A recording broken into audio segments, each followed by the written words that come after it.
안녕하십니까 여러분, 제간둥이 사이다 박준입니다. 한동훈 대표가 특별 감찰관 제안을 했는데요. 대통령실하고 대담 이후에 나온 제안인 것 같습니다. 여당 야당에서도 좀 반발하고 있는 상황인데, 여당 내에서는 추경 원내대표가 의총에서 결정할 수 있는 것이다, 당대표 할 수 없다라고 얘기를 하고 있고요.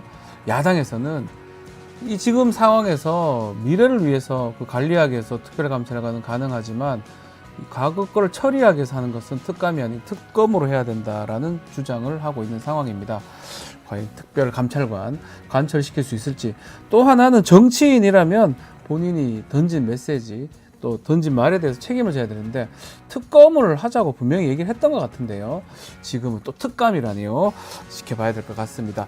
자, 오늘도 여러분 출근길 함께 하려고 합니다. 생방송 중에 댓글 참여 많이 부탁드리고요.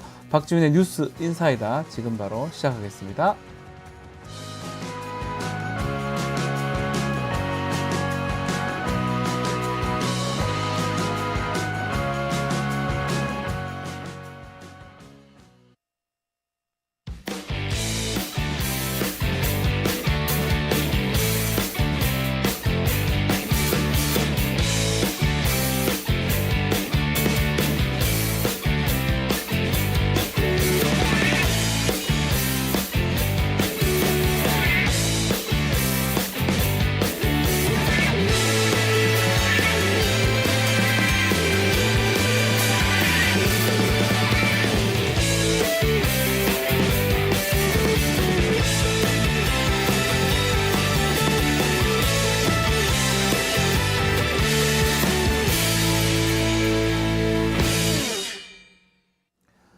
바쁜 아침, 오늘 꼭 알아야 할 뉴스들만 엄선해서 정리해 드리겠습니다. 듣기에도 이해가 쏙 뉴스픽. 오늘도 뉴스토마토의 조성은 기자와 함께 하겠습니다. 안녕하세요. 안녕하세요. 자, 지금 댓글들도 올라오고 있습니다. 조원님입니다. 조원님. 60만이다. 산이님, 토마토 60만 축하드립니다. 자, 저희 그냥 지나칠 수는 없죠. 네. 자, 드디어 저희 뉴스 인사이다, 저희 토마토 구독자가 60만 명 돌파했습니다. 엊그제 50만 명이었는데 60만까지 시간이 그렇게 많이 걸리지 않았던 것 같아요. 박수. 박수. 와, 진짜 이게 다 애청자 여러분들 덕분입니다. 네. 꽃을 든 남자 배동훈님을 포함해서 네. 모든 애청자 여러분이 주신 뜨거운 사랑을 기억하면서 제가 할 수 있는 모든 노력을 다해서 살아있는 뉴스, 제대로 된 뉴스를 전해드리기 위해서 최선을 다하겠습니다. 네. 감사합니다. 자, 꽃을 준 남자 배동원님은 직접 공개 방송에 오셔가지고 우리 네. 조성은 기자한테 네. 꽃을 줬죠? 아유, 설렜습니다. 설렜어요. 네, 감사합니다. 자, 오늘도 우리 배동원님 좋아요 눌렀다 확인하고 있습니다라고 댓글 주셨습니다. 너무너무 감사드리고 많은 구독자 60만 또 구독자님 모두에게 감사의 말씀 드리겠습니다. 더 열심히 하겠습니다. 자, 단독도 많이 좀 하고요. 취재도 열심히 하고요. 네, 뭐 하시고 싶은 말씀 있습니까? 아니요. 열심히 하십시오. 열심히 하겠습니다. 네, 알겠습니다. 자, 좀 전해드리겠습니다. 윤석열 대통령 좀 소득 없는 빈손 면담 아니냐라고 이제 보도가 되고 있는데, 한동훈 대표가 지금 김건희 여사 문제를 지금 언급하면서 대통령실을 압박하는 그런 모양새예요. 네, 한동훈 국민의힘 대표가 면담 이틀 만에 네. 시급하게 김건희 여사 문제를 해결해야 한다고 공언했습니다. 한 대표는 취임 이후 처음 당직자 20명이 모두 모인 자리에서 위기를 극복하면 기회가 올 것이다, 민심을 따르고 대변해야 한다는 점에 대해서 동의하지 않는 분들이 계신가요? 라고 하면서 지금이 위기라고 단언을 한 거죠. 네. 다음 달인 11월에 이재명 민주당 대표의 공직선거법 위반 혐의 1심 재판 결과가 나오면 민심이 요동칠 텐데, 그때 국민 마음을 여당으로 돌리려면 김건희 여사 문제부터 해결해야 한다고 강조를 했습니다. 그러면서 그때도 지금처럼 김 여사 관련 이슈들이 모든 국민들이 모이면 얘기하는 불만의 1순위라면 민심이 우리에게 오지 않는다고도 했습니다. 한마디로 이재명 대표의 1심 선고 이후까지 김건희 여사 논란이 남아있어서는 안 된다고 말을 한 겁니다. 자, 김건희 여사 문제를 국민 불만 1순위라고 네. 지칭하기도 하고요. 일단은 11월 15일, 25일 이재명 대표에 대한 판결 선고가 있습니다. 그 선고 전에 이것을 해결해야 된다. 이렇게 얘기를 한 거네요. 네, 말씀을 해주신 대로 네. 이재명 대표의 선고일까지라고 시한까지 딱 못을 하하. 박아가지고 대통령실을 압박한 거라고 볼 수가 있겠습니다. 네. 한 대표는 이재명 대표의 1심 선고 전에 김건희 여사 이슈를 해결하기 위해서는 대통령 친인척과 최측근의 비위를 감찰하는 특별감찰관이 필요하다고 하면서 네. 특별감찰관을 추천하는 절차를 추진하겠다고 예고를 했는데요. 설명드린 대로 특별감찰관의 감찰 대상은 대통령의 친인척 등인데 그럼 이 특별감찰 제도가 도입이 되면 김건희 여사도 감찰의 대상이 되겠죠. 네. 아무튼 한동훈 대표가 한 말은 윤석열 대통령이 대선 공약으로 내걸었지만 지금까지 쭉 공석으로 두고 있는 특별감찰관제를 추진하겠다는 건데 네. 최근에 윤 대통령과의 면담에서 김건희 여사 라인의 인적 쇄신을 포함한 한 대표의 3가지 요구사항이 사실상 받아들여지지 않으니까 특별감찰관 임명 카드를 선제적으로 들고 나온 것으로 풀이가 됩니다. 그렇죠. 그렇게 이해가 됩니다. 네, 아시다시피 한 대표는 앞서 윤 대통령과의 면담에서 김건희 여사 라인의 쇄신을 요구하면서 이 김 여사 라인들의 공공기관 낙하산 인사 문제도 제기를 했었는데요. 네. 그 과정에서 한 대표는 윤 대통령에게 구체적으로 강훈, 김호진 전 대통령실 비서관의 실명을 거론하기도 하면서 이 2명의 낙하산 인사를 임명해서는 안 된다고 분명하게 의사를 전달하기도 했습니다. 네. 참고로 한동훈 대표는 이틀 전 윤석열 대통령과의 면담 때 김건희 라인과 관련된 내용이 적혀있는 파일을 들고 갔는데 이 파일 안에는 최소 8명의 김 여사 라인의 명단이 기재돼 있었다고 하고요. 아, 빨간색 파일 말하는 거네요. 네, 맞습니다. 네. 그 빨간색 파일 안에 절반, 그 8명의 절반이 대통령실 비서관이나 선임 행정관으로 현재 고위 공무원으로 건재를 하고 있습니다. 네. JTBC의 어제자 단독 보도에 따르면 한 대표가 낙하산 인사는 안 된다고 하면서 지목했던 강훈, 김호진 전 대통령실 비서관은 현재 각각 한국관광공사와 한국공항공사 사장 최종 후보자 3인에 오른 상태라고 하는데요. 강훈 전 비서관은 조선일보 기자 출신이고 김호진 전 비서관은 정치권에서 일한 이력이 대부분이어서 관련 경력이나 전문성을 찾기가 어렵다는 지적도 나오고 있는 상태입니다. 이번 정부에서는 뭐 상관없는데 아무 때나 다 임명되는 것 같아요. 네. 관광공사고 공항공사인데. 여사 라인이면 그냥 네. 글쎄요, 뭐 다 그런 것 같아서 뭐 더 얘기할 필요도 없을 것 같은데요. 자, 특별감찰관 얘기는 좀 더 해봐야 될 것 같습니다. 이전에는 여당 입장이면 특별감찰관 임명하고 북한 인권재단 이사 같이 하자는 게 여당 입장이었는데 지금 보니까 한동훈 대표가 그 입장을 좀 바꾼 것 같습니다. 특별감찰관 이거는 빨리 그냥 인권재단하고 상관없이 하겠다 뭐 이런 의미인가요? 한 대표는 민주당의 북한 인권재단 인사 추천을 강력하게 요구하고 관철을 시키겠다. 얘기하면서 네, 특별감찰관의 추천 절차를 이재명 대표의 1심 선고 이후로 미루지 않겠다고 발표를 한 겁니다. 네. 공개적으로 이재명 대표의 선고를 특별감찰관 추천의 명분으로 만들어서 당내 의원들의 결집을 도모하려는 차원으로 해석을 할 수가 있을 것 같습니다. 자, 친한계 만찬이 있었는데 여기에서 김건희 특감 말고요. 특검법 얘기는 나오지 않았습니까? 네, JTBC에 따르면 네. 한동훈 대표는 친한계 의원들에게 특검법 얘기를 할 타이밍이 아니다. 이 자리에서 그 얘기는 하지 말자라고 하면서 관련 언급 자제를 당부했다고 합니다. 아하. 사실 한 대표가 꺼내든 특별감찰관 카드에는 결국에는 민주당이 추진하는 김건희 특검법 대신에 특별감찰관으로 김 여사 이슈에 대응하겠다는 계산이 들어있는 거잖아요. 네. 한마디로 특검 대신 특감. 특감이죠. 네. 네. 그 왜 김건희 특검법 언급을 피하려 하냐. 만약에 민주당의 특검 법안이 통과될 경우에 국민의힘도 당 차원에서 수사를 받을 수도 있으니까 그래서 의원들의 반발이 크겠죠. 네. 네, 한 대표 입장에서는 그게 상당히 좀 부담이 될 수가 있겠고 그래서 일각에서는 한동훈 대표가 자체적으로 특검법을 발의할 수도 있지 않겠냐 뭐 이런 얘기도 나오고 있지만 이것도 쉽지 않아 보이는 게요. 만약에 한 대표가 지금 앞서서 최상병 3자 특검법을 추진하겠다고 했죠. 근데 당내 반대로 가로막혔었는데 그것 때문에 한 대표가 스스로 특검법 추진에는 한계가 있다는 것을 인지하고 있는 걸로 보입니다. 이틀 전에 유남 면담 직후에 대통령과 따로 만찬을 한 추경호 국민의힘 원내대표는 특별감찰관 임명은 원내 사안이다. 라는 원외 인사인 한 대표에게는 결정 권한이 없다라는 취지의 발언을 또 했고 네. 한 대표와 특별감찰관 관련 논의는 하지 않았다고 밝히기도 했습니다. 대통령실도 특별감찰관은 여야가 합의해서 가져오면 임명할 것이라면서 기존의 입장을 재확인을 해줬는데요. 또 그러면서 여당에서 북한 인권재단 이사 추천을 연계해서 하겠다고 했기 때문에 당내에서 해결할 문제라고 하면서 대통령실에 요청할 게 아니라 당에서 야당을 설득해야 할 문제라고도 했습니다. 네. 유난 면담 이후에 당정 갈등에 이어서 당내 갈등도 더욱 심화되고 있는 모양새입니다. 네, 지금 뭐 그게 좀 뭐 어떻게 될지 뭐 봐야 될 것 같긴 한데 하나 눈여겨 볼 게 두 사람 윤석열 그 한동훈 대표 면담 이후에 더 안 좋아진 것 같아요. 신경전이 계속 이어진다 이렇게 보이는데요. 어떻게 봐야 됩니까? 네, 맞습니다. 대통령실은 지난 22일 윤석열 대통령이 지난 유난 면담 때 한동훈 대표의 3대 요구에 대략적으로 어떤 입장을 밝혔는지를 공개를 했었는데요. 네.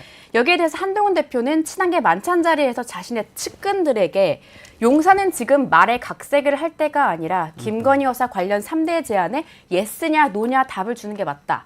만남의 성과를 포장하지 말고 답을 주면 될 일이다. 용선과는 분명한 인식 차이가 있었다라고 말한 것으로 전해지고 있습니다. 아, 말 다르네요. 네. 그렇죠? 이렇게 한동훈 대표가 대통령과의 면담 직후 대통령실에 대한 압박 수위를 높이자 대통령실의 불만의 기색이 상당히 좀 역력해 보이는 상황인데요. 네. 대통령실의 관계자는 예스냐 노냐 부분은 이미 하나씩 플러스 알파까지 더해서 다 말씀드렸다면서 한 말씀 더 붙이면 지금은 엄중한 정치 상황에서 당정이 하나가 돼서 어려움을 극복해야 할 시기라고 말을 했습니다. 네. 또 어떤 부분이 잘못됐는지 얘기를 해야지 무조건 각색이라고 하면 대통령실을 향해서 침을 뱉는 것이라고도 밝혔는데요. 네.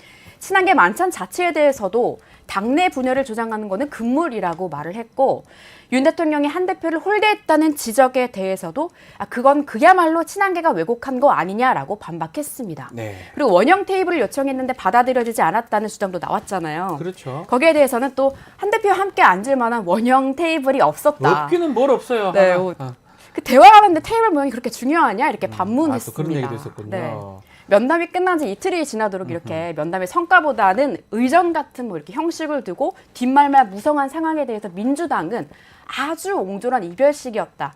동네 애들도 그렇게는 안 한다면서 거세게 비판했습니다. 그렇죠. 보는 사람들이 충격을 받을 정도로 이 뒤에 지금 나오고 있는데 저게 무슨 저기서 무슨 면담이 될지 그래서 계속 얘기가 나오는 것 같은데 자 윤석열 대통령이 홍준표 대구시장 만났다. 어떤 내용입니까? 네, 윤 대통령은 한 대표와의 면담 하루 뒤인 어제 네. 홍준표 대구시장을 대통령실에서 비공개로 만났습니다. 네, 대통령실은 대구시의 현안을 논의하기 위한 예정된 만남이라고 했지만 하필 이 시점에 대통령이 평소 한동훈 대표를 대차게 비판해온 홍 시장을 만난 거는 한 대표를 견제하기 위한 정치적 행보라는 해석도 분분한데요. 네. 대통령실을 향해 공세 수위를 높여가고 있는 한동훈 대표는 이재명 대표와의 2차 여야 대표 회담을 갖기로 하고 일정 조율에 들어갔습니다.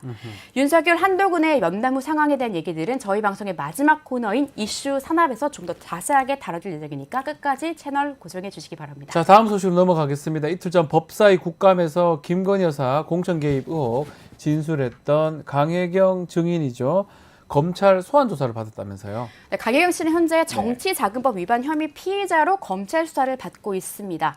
검찰은 강혜경 씨가 제출한 명 씨 등과 강 씨가 대화한 녹취 2만 7천 개를 살펴보고 있다고 하는데요. 네. 강 씨는 지난 대선 기간 명태균 씨가 윤석열 캠프를 위해 81회의 여론조사를 실시했고 그 대가로 김건희 여사에게 김영선 전 의원 공천을 받아왔다고 주장을 하고 있죠. 더불어 지난 2022년 8월부터 김영선 전 의원의 세비에서 수십 차례 총 9천여만 원이 명태균 씨에게 건너간 것도 이 공천의 대가라고 말을 했습니다. 네. 검찰은 조만간 명태균 씨도 소환할 예정이라고 하는데 명태균 씨를 먼저 조사해야 되는 거 아닌가요? 그쵸. 이상하네. 검찰은 근데 지금 명 씨가 실제로 국민의힘 공천에 관여를 했는지 또 이를 빌미로 김 전 의원과 금전 거래를 했는지 여부도 따져보고 있다고 전해주고 있습니다. 뭐 녹음 자료 다 있고요. 빨리 조사를 좀 해야 될 것 같습니다. 증거가 인멸될 수 있으니까요. 자, 또 윤석열 대통령이 공수처 관련된 인사위에서 의결했던 공수처 검사 연임안을 2달째 지금 승인을 하지 않고 있다라는 얘기가 있네요.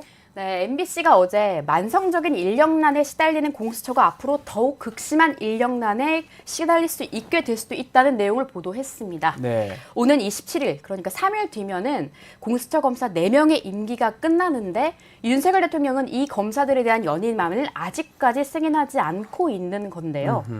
대통령이 끝내 재가를 하지 않으면은 최상병 사건 수사 외압 의혹을 수사 중인 수사 4부 검사들, 이 검사들 중에 고작 평검사 1명, 네. 그러니까 이 수사 4부에는 평검사 1명까지 총 3명의 검사만이 남게 됩니다. 일은 이렇게 넘쳐나는데 고작 3명의 검사로 공수처가 굴러가게 생겼으니까 정말 큰일입니다.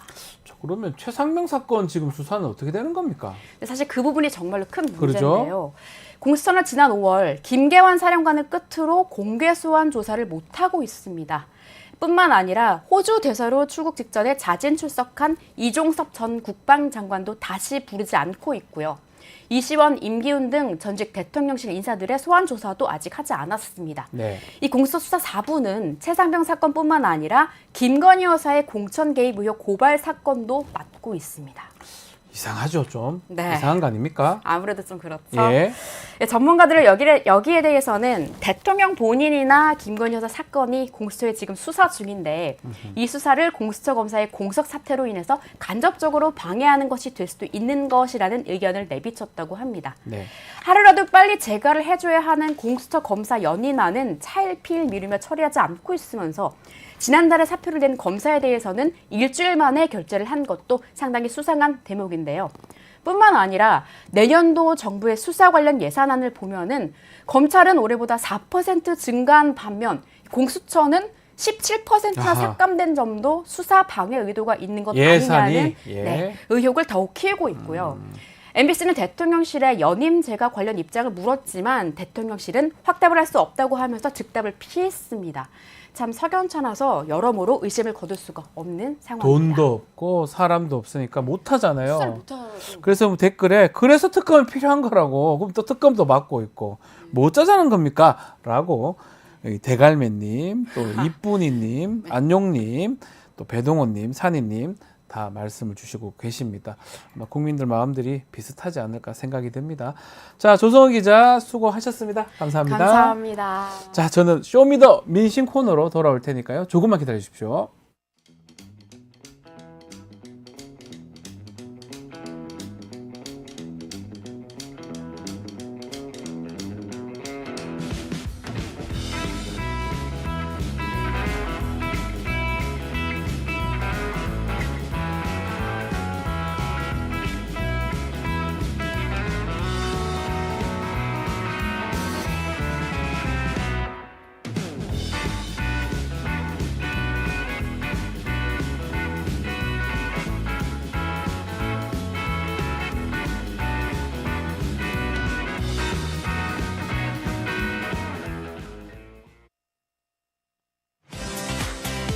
사용자 중심의 뉴스포털 플랫폼 뉴스통. 자신만의 가치와 색이 담긴 글을 작성하고 가치를 인정받으세요.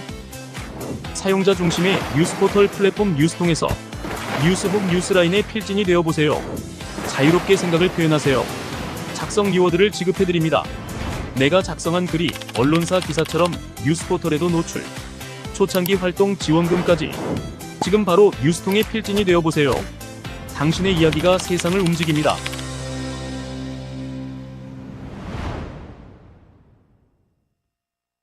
한 주간의 민심을 들여다봅니다. 쇼미더 민심. 자, 오늘도 박영식 시사 정치 에디터 김민하 평론가와 함께하겠습니다. 안녕하세요. 네, 반갑습니다. 안녕하세요. 60만 축하드립니다. 네, 감사합니다. 60만입니다. 월급이 60만 원이 아, 또 됐어요? 그러십니까? 왜 60만이면 줄어든 거 아닙니까? 60만 명 구독자. 줄어든 거예요? 아니요, 저 구독자 60만. 아, 구독자가? 60만. 야, 이거 또 유머러스럽지 않은데. 알겠습니다. 네, 세상 물정을 잘 모르. 네, 맞습니다. 자, 60만 구독자 지금 된 상황이고 많이 감사드립니다. 자, 미디어 토마토 여론조사 2주에 한 번씩 진행을 하는데 격주로 토마토 조사 또 한 주는 다른 여론조사로 진행을 합니다. 자, 이번 주는 토마토 조사로 진행이 됩니다. 개요 조금 설명드리면 뉴스토마토 의뢰로 지난 21일, 22일까지 이틀간 만 18세 이상 전국의 성인 남녀 12명 대상으로 실시됐고 표본 오차 95%, 신뢰 수준은 플러스 마이너스 3.1%포인트입니다. 무선 전화 방식이고요. 응답률이 2.5%로 집계됐다는 말씀을 드리겠습니다. 자, 국정운영 평가 먼저 알아봐야 되는데 이번 주에 윤석열 대통령의 국정운영 평가 어떻게 나왔습니까? 네.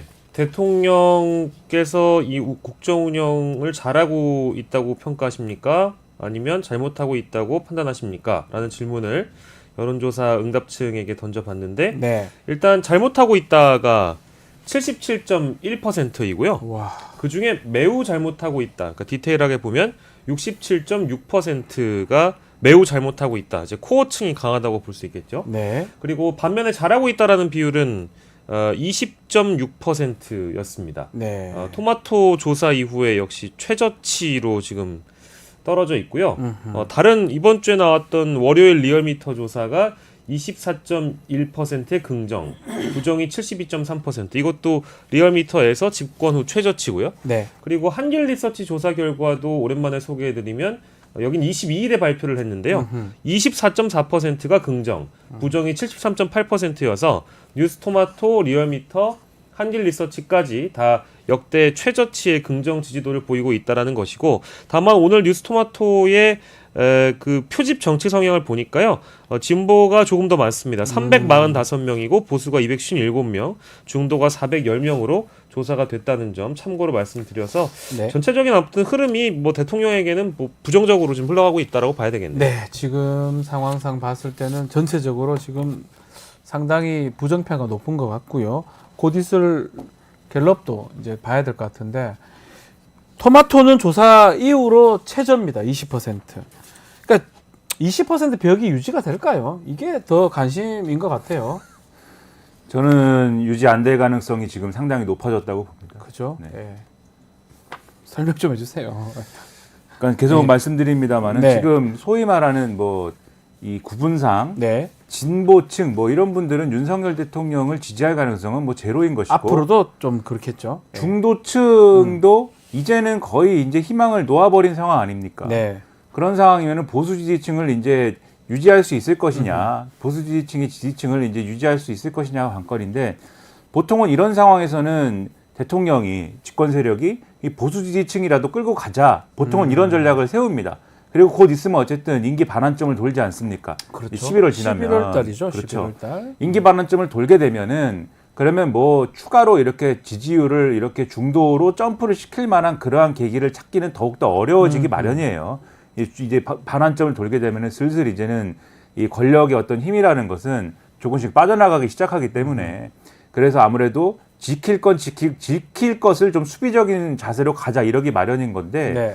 근데 윤석열 정권의 특징은 뭐냐면 이 보수 지지층이라도 끌고 가자라고 하는 태도조차도 지금 없다. 아, 그게 특징입니다. 지금 이 여론조사가 21일부터 22일까지 이틀간 진행되지 않았습니까? 그렇죠. 21일에 있던 일은 21일 날 물론 이제 요게 그래서 반만 지금 적용된 건데 21일 날 이 오후에 4시 50분에 한동훈 대표를 면담! 불러가지고 대담! 얘기를 한 거지 않습니까? 그렇죠. 근데 윤석열 대통령이 이제 대통령실에서 뿌린 사진을 보면은 많이들 이미 보셨겠지만은 윤석열 대통령이 웃는 사진이 거의 1개 정도밖에 없어요. 안 웃어요. 네. 인상이 지금 무서워요. 네. 너무 무섭습니다. 네. 그 사진은. 예. 대부분 이렇게 이게 지금 나와 있죠. 저 윤석열 대통령 표정을 보십시오. 잡아먹겠어요. 저 앞에 있는 저 물잔이 굉장히 불안해 보이는 그렇죠. 물잔이 어떻게 될지 모르겠는 아이스 아메리카노라고 하긴 하지만. 네. 그렇죠. 뿌릴 네. 수도 있고 던질 수도 있는 그러한 표정이에요. 예. 그리고 지금도 저 사진도 보면은 굉장히 쏘아보는 듯한 표정. 그리고 아무튼 이게 뭐 전혀 어떤 의지가 없어요. 어떤 의지가 없는 거냐? 이러한 만남을 통해서 중도층의 지지라도 확보해 볼까 하는 그리고 보수층의 결집을 좀 모색해 볼까 하는 이런 의지가 아니라 어떤 의지가 보이냐면 이 만남이라는 거는 반드시 한동훈 대표를 혼내주겠다. 이거 하나만의 목적이 실려 있는 그런 모임으로 지금 보이는 거거든요. 이렇게 비춰지기 때문에 예. 21일까지 응답한 분들은 뭐 어떤 응답을 했는지는 모르겠지만 22일 날부터 응답한 분들은 보수층의 경우에는 상당한 실망을 가지고 응답을 안 했거나 그래서 응답률이 부족한 것 같기도 하고요. 그렇죠. 응답을 안 했거나 응답을 하더라도 이건 대통령이 잘못하고 있어. 이렇게 응답했을 가능성이 높은 건데 네. 그럼 만약에 이후에 예를 들면 이후 기간 동안에 여론조사를 했다라고 하면 이런 경향이 더욱더 심화되지 않겠습니까? 네. 그러면 대통령의 지지율은 좀 더 이 빠질 가능성이 분명히 있는 거거든요. 근데 우리 미디어 토마토의 여론조사는 지금 20% 걸친 거 아닙니까? 네. 그러면 더 내려갈 가능성이 내려갈 있다. 가능성이 매우 그러면 높다. 20%가 깨질 수도 있는 상황이다. 이렇게 봐야 되는 거죠. 근데 뭐 어쨌든 합리적이고 상식적으로 이 상황을 대처하는 것 같지는 않고요. 네. 그리고 뭐 김민하 평론가께서는 보수 지지층조차 고려하지 않은 행보라고 일단 말씀 주셨는데 저는 조금 다르게 보는 건 뭐 워낙에 내부 지지도가 단속이 안 되면 외부에 적을 주는 좋은 방법이 있잖아요. 그러다 보니까 지금 이제 뭐 우크라이나 파병 문제라든지 이런 게 이제 이슈에 등장한다든지 아니면 뭐 북한과의 관계 설정에 대해서 뭔가 어떤 군사적 긴장도를 높이는 조치들 이런 것들을 하고 있어서 결집하거나 그러니까 이완된 보수층을 좀 결집하거나 결속하는 조치는 어느 정도는 하고 있는 것 같다라는 생각이 좀 들고 네. 또 저런 모습을 보여주는 게 반대로 생각해 보면 보수층이 오랜 기간 어떤 지도자를 좋아해 왔는지를 우리가 좀 생각을 해보면 스트롱맨을 좋아했거든요. 그러니까 약한 모습을 보이는 보수 지도자를 좋아하지 않았습니다. 네. 그러니까 예를 들면 박근혜 전 대통령의 경우에도 탄핵 정국에 이제 예를 들면 대국민 사과를 한다든지 개헌 얘기를 한다든지 이런 식으로 꼼수를 부리는 모습을 보여주면 지지도가 빠지기 마련이었거든요. 네. 이제 그런 것들을 이미 잘 알고 있기 때문에 더 악순환인 것은 국정기조의 변화라든지 어떤 국민을 향한 진솔한 모습 이런 것들은 보여줄 가능성이 좀 낮고 여전히 강한 대통령 예. 외부에든 뭐 내부에든 강한 그 대통령 내용이 이런 것 같아요. 돌을 던지면 맞고 가겠다. 정말 돌을 던지면 이게 맞고 이게 지지율이 떨어지고 비난을 하더라도 그대로 가겠다. 이런 발언으로 봐야 돼. 똑같은 맥락으로 봐야 되나요? 근데 이게 예. 맞으면 돼요, 그거를? TPO가 맞아야 되지 않습니까? 그러니까 맞는 상황에 맞는 얘기를 해야 되는 건데 절에 가서 범어사 가서 했단 말이에요. 예를 들면은 반발하고 있는 윤석열 대통령에 반발하고 있는 쪽이 네. 가령 야당이거나 뭐 시민단체거나 또는 뭐 노조거나 뭐 이런 대상들이면 또는 뭐 네. 북한이거나 아니면은 하다못해 미국, 일본이다. 뭐 외국들이다. 네. 그러면은 지금 말씀하신 그런 맥락이 이 형성될 수도 있어요. 어느 정도는 맞을 수가 있죠. 그렇죠. 그러면. 근데 이거는 지금 한동훈 대표지 않습니까? 네. 그 한동훈인지 뭐 또 국민인지는 모르겠어요. 그렇죠. 야당인지. 근데 일단은 우리가 여의도로 좁혀서 네. 보면은 한동훈 대표가 한동훈 대표지 않습니까? 네. 보수층이 볼 때는 이게 훨씬 더 크게 보일 거예요. 아까 말씀하신 이제 뭐 우크라이나 상황이나 북한과의 어떤 북한의 무인기가 지금 발견됐다고 북한이 주장하는 거나 네. 이런 것들이 보수층의 어떤 생각이 어떤 위기감을 불러일으키고 그런 것들에 대해서 또 앞으로 이제 또 야당과의 관계에서 윤석열 대통령이 강조하고 싶은 게 야당이 특검을 얘기하고 하는데 여당이 내부 총질을 한동훈 대표가 해가지고 내부 총질을 해가지고 그래가지고 탄핵으로 이어질 수도 있는 특검에 내부 호응을 해가지고 그걸 가지고 정권의 위기를 자초하려는 거 아니냐 이제 이런 거잖아요. 그렇죠. 그래서 그런 얘기를 하면서 나는 잘못한 게 없는데 네. 내가 인사도 똑바로 하고 김건희 여사도 큰 잘못 검찰이 불기소 처분할 정도로 큰 잘못 없는데 나는 다 똑바로 하고 있는데 내부 총질하고 이래가지고 음해를 막 당내에서도 하고 있지만 네. 나는 꿋꿋하게 가겠다 이런 얘기를 지금 하고 있는 건데 이런 얘기가 적어도 이 보수층의 그래도 절반 이상은 공감할 정도의 어떤 그런 맥락이 있어야 이게 그래도 외부의 적이 있는데 말이야 뭐 이런 맥락이 형성이 될 거 아닙니까? 그러니까요. 근데 그게 아니고 지금 보수층 눈에 제가 크게 보인다고 말씀드리지 않았습니까?